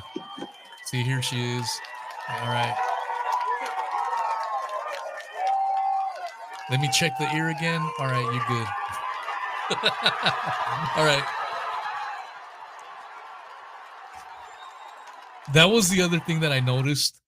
Like, you can obviously hear him in the microphone say, let me get my shoes, let me get my shoes. Yeah. But when he does the fight, you know when you're sitting in a vehicle and someone is outside that you know, you could easily say, hey, what's up? But what do a lot of us do? We like, hey, what's up? Yeah. We whisper.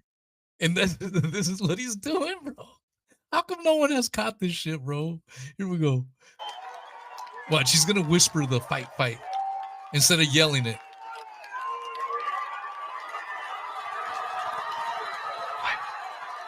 So he whispers that, but he yells about, let me get my shoes.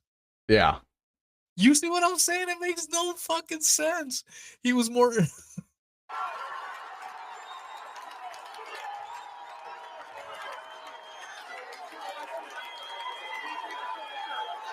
It's so fucking cheesy, man. Okay, let's fast forward to the very end. Look at her. Look at her bumble her gun. Watch this. Look at this. Oh my god. Come on, man. We're over the target. Ooh. God damn it. What the fuck? Why is it buffering? I don't want that part. Okay, let's keep an eye on Porky. Look. Does she look like a seasoned? No. Look at her. Look at this. Watch this.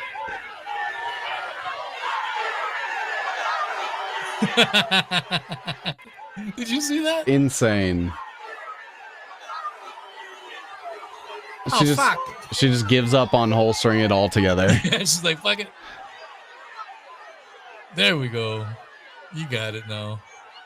And see, I think that this is one of those things where Donald Trump is literally trying to do a replay of the Reagan administration. Yeah. Because, like, let's look at some of the parallels here. So Reagan dealt with AIDS, Trump dealt with COVID. Both fake, both Fauci. You had Reagan that, you know, did the Camp David Accords with Brzezinski. And then Trump did the Abraham Accords and moved Golan Heights under Israel control. Ronald Reagan at one point proposed an Iron Dome for America. And now Trump is wanting to build the Golden Dome. And then there's the assassination attempt on Reagan. And then we have an assassination attempt on Trump. No. And I mean, just looking at the way that like Ronald Reagan was able to capture the right wing and the Christian base. I mean, years after the guy was dead, I have heard nothing but how incredible he was from the Republican base my entire life. And it's very provable that he was a terrible president. And I think we're just seeing a repeat. I think it's accelerated by AI and crypto. and like the technocrats, but essentially he's just edgier Reagan, man. Yeah, people forget that under Reagan, the crack epidemic flourished. Not began, not what's going on. No, it fucking flourished under Reagan. This is and Iran Contra. Yeah. It's like people have short memories.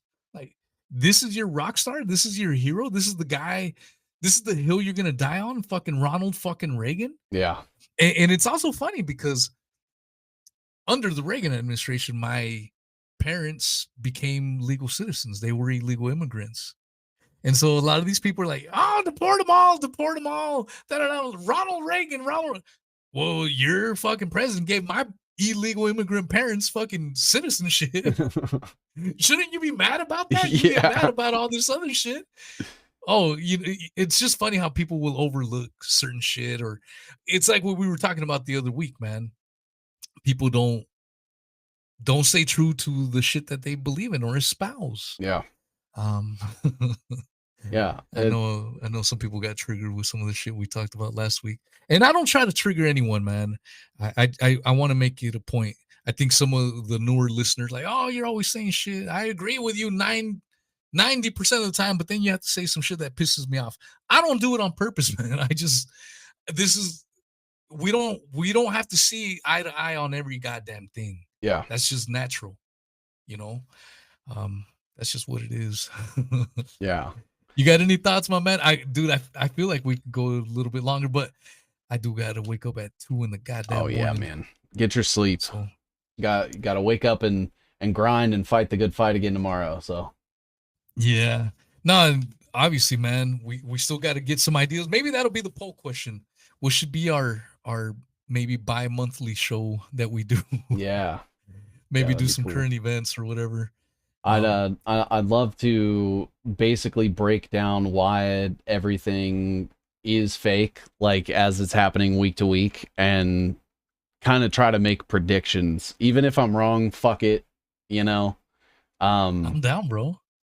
I'd love to like go back and clip every single prediction and like whether it comes true or not, because I'm like, man, that's gonna just, I don't know. Because it's so obvious to see where it's coming. I'm not like special. I'm not clairvoyant. I'm not even smart. I'm kind of fucking retarded. And if I can see it, I don't know why other people can't see it. That's my biggest argument. If I have figured it out, why haven't other people? Isn't that one of the most frustrating things? Like we've been going, in this last part over the Trump shit. It's like, how the fuck am I in the minority to see that this shit is fake? Yeah. Like, what is stopping you? I don't know, man. I think for some people it could be that it's kind of like what David McGowan said, something along the lines like it's the realization that if you acknowledge that that the world and reality is this fucking crazy, that's a tough pill to swallow, man. Yeah. And that's not word for word what David McGowan said. It's kind of like a paraphrase but that hits the nail right in the head. It's the fear. You're like, God damn, if Trump is not my savior, I put all my eggs in the basket that Trump is here to save us. He's going to turn the system upside down. He's going to drain the swamp. I know he didn't do it the first time, but those evil Democrats, they didn't allow him. And it's no different than when Obama was in office. When Obama was in office, I was making those excuses about Obama not getting shit done. I was like, it's not Obama. Obama wants to do these things, but it's those fucking Republicans. The Republicans don't allow him to do it.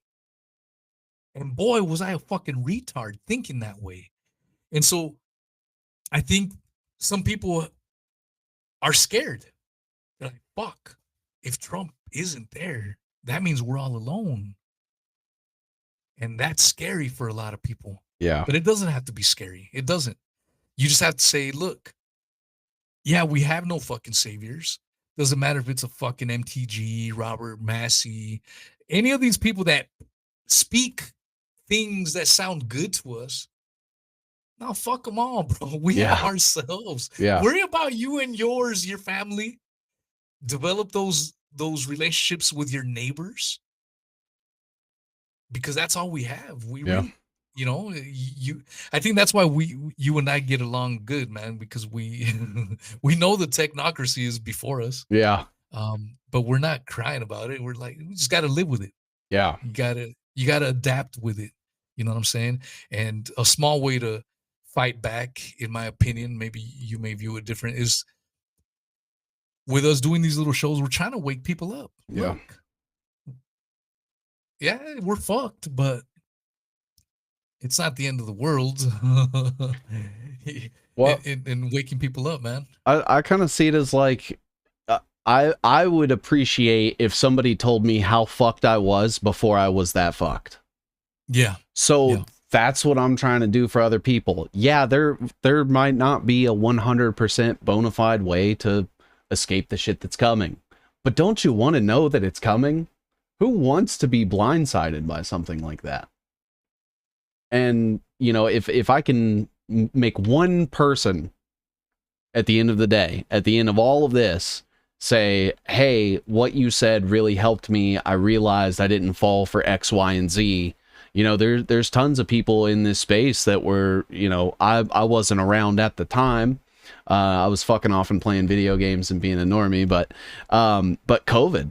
I mean, there's so many people that can claim like, hey, I didn't get the vaccine because of your show. For all these people that I see, and I'm like, I would love to do that for somebody one day and like be the reason that they don't subject themselves to something and make a decision that they can only never undo, but also regret for the rest of their life. I mean, that would just make me feel like good. I don't know. I'm the same way, bro. I've got a little show. I don't even pretend to think that I got a massive platform. No, I got a little fucking show, man. And I don't make shit. I don't make shit. And I don't care. I do this shit. Like, you know, I was telling Seven, I got to wake up at 2 a.m. I'm still rolling because I fucking love this shit. I have a passion for it. And I have a passion because I move the same mindset. I'm not asking for people to believe what I say or whatever. I think people trust me not because they think I'm right. They trust me because they know I'm coming from a good place. You know what I mean? Yeah. Sincere. I ain't fucking around. I ain't being fake ass. I mean, some people say that I cuss too much. I'm sorry. This is the way I fucking am. Yep. You know, I can't change it. If I change it, then I'm being fake. I don't want to be fake. Yeah. And so I can only be me, and I think that's why some people gravitate to us, not just me, but you as well.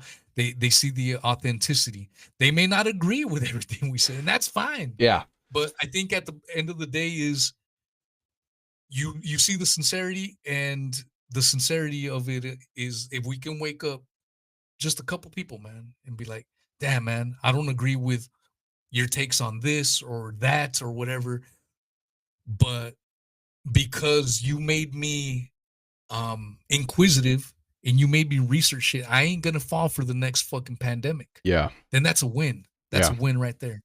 I agree. You know what I'm saying? Yeah, man. And it's tough too, because, you know, there are things that I could do, and like I see other people do all the time that, you know, increases their viewership or monetization. A lot of it's like drama farming, right?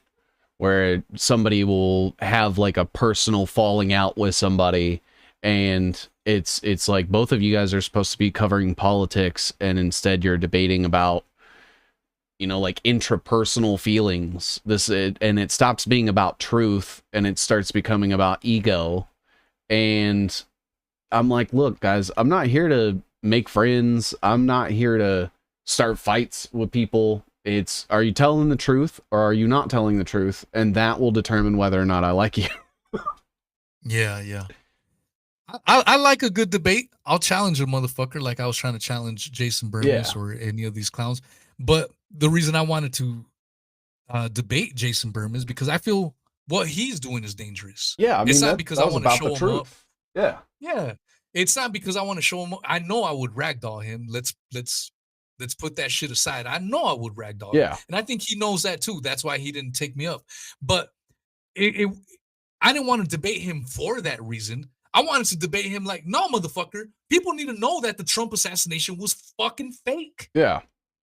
Because if you don't think it's fake, then you have to accept everything that goes along with it. The people that are pushing that Trump almost got killed are also telling you that Iran was behind it. Yeah. You have to get behind that shit. And that is dangerous because that pushes us closer to a third world war. Yeah.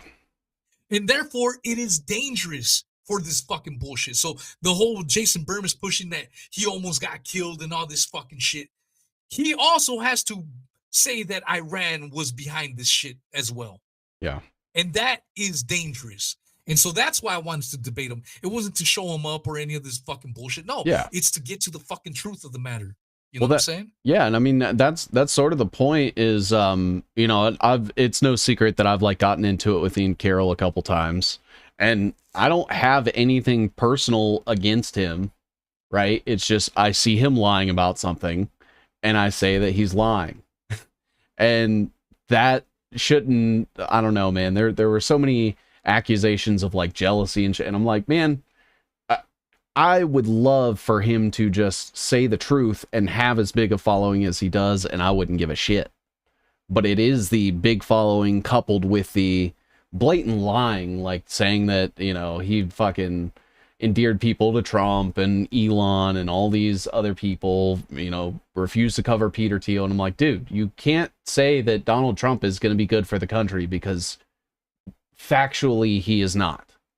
So you can't keep saying that. And it seemed like a lot of people were trying to frame it as that. And I'm not in this for that shit. It's just if you're lying, I'm gonna call you out. I'm gonna call you out publicly. I'm not gonna DM you ahead of time to ask if it's okay, and Vandersteel, if I can post facts about you. It's insane because I never realized how fraternized everyone is in this space. Like, a lot of people get along with each other, and a lot of people will not say certain things and not cover certain things. Even if they're not getting paid, it's because of who they're friends with. And yeah, little clicks here and there, bro. yeah, and even if they're not even part of like the same organization, they just like each other.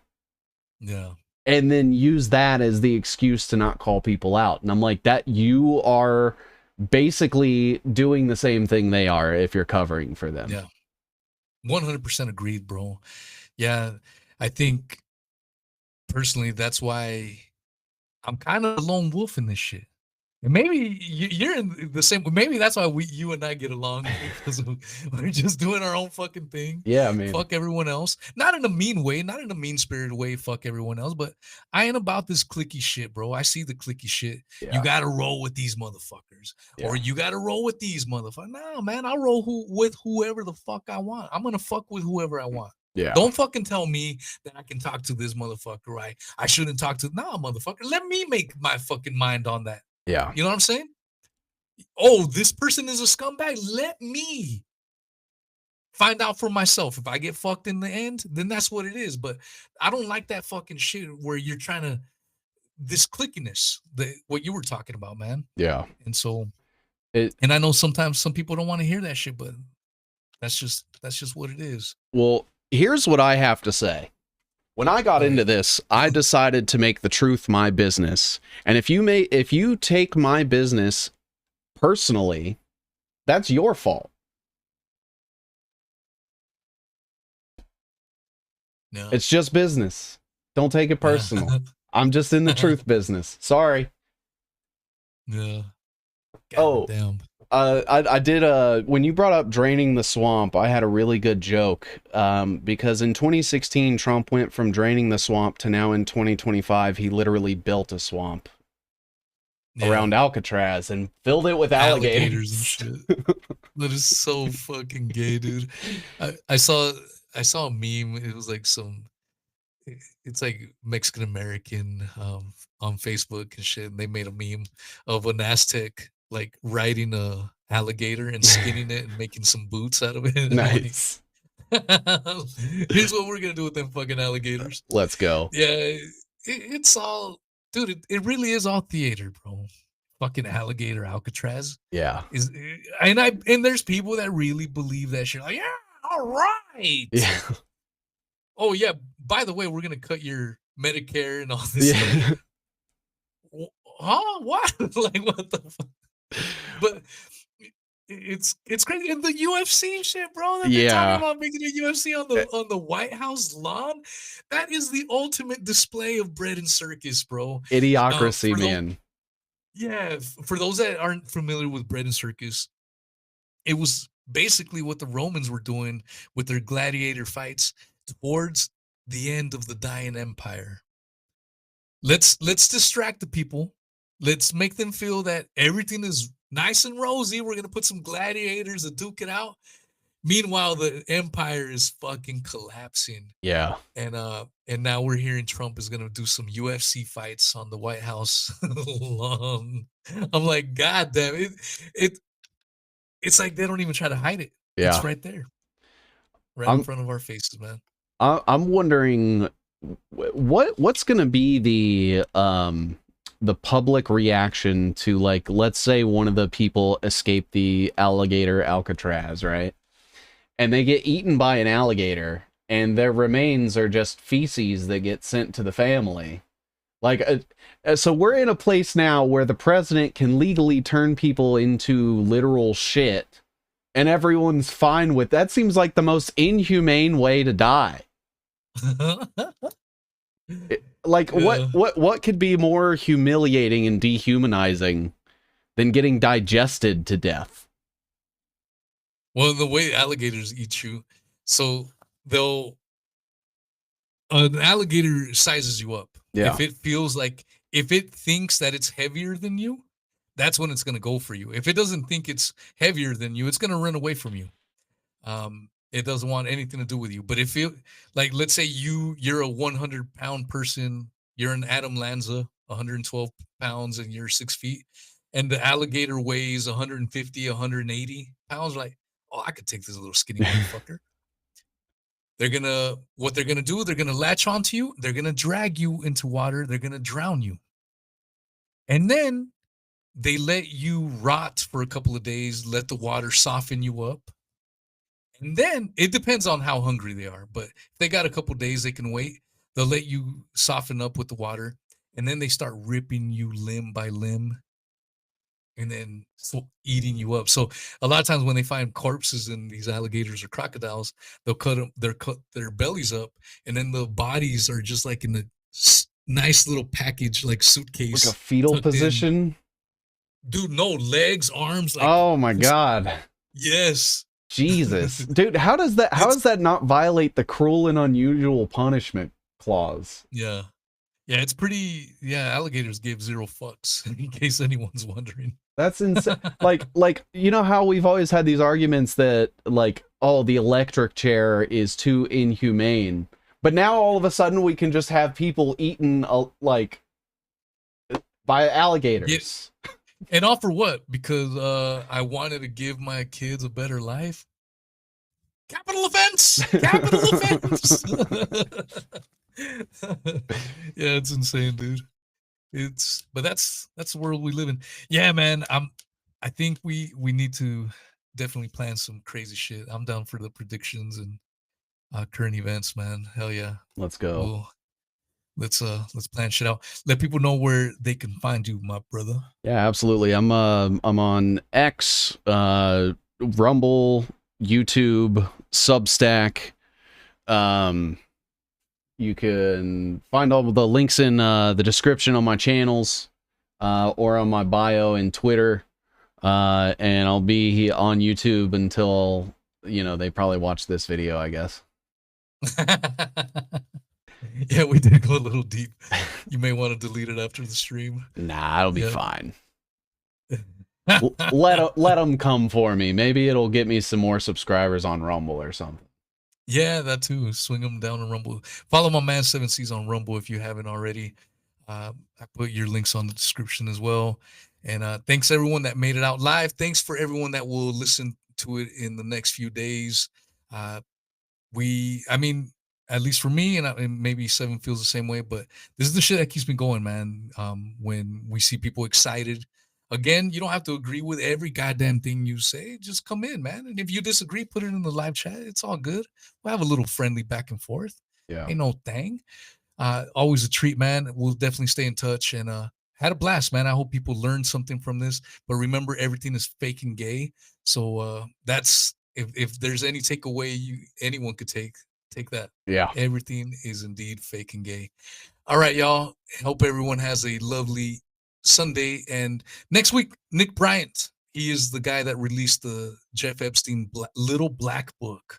That's going to be a massive ass show if you're into all things Epstein. So hope everyone's good. Take care. Hugs and kisses to all.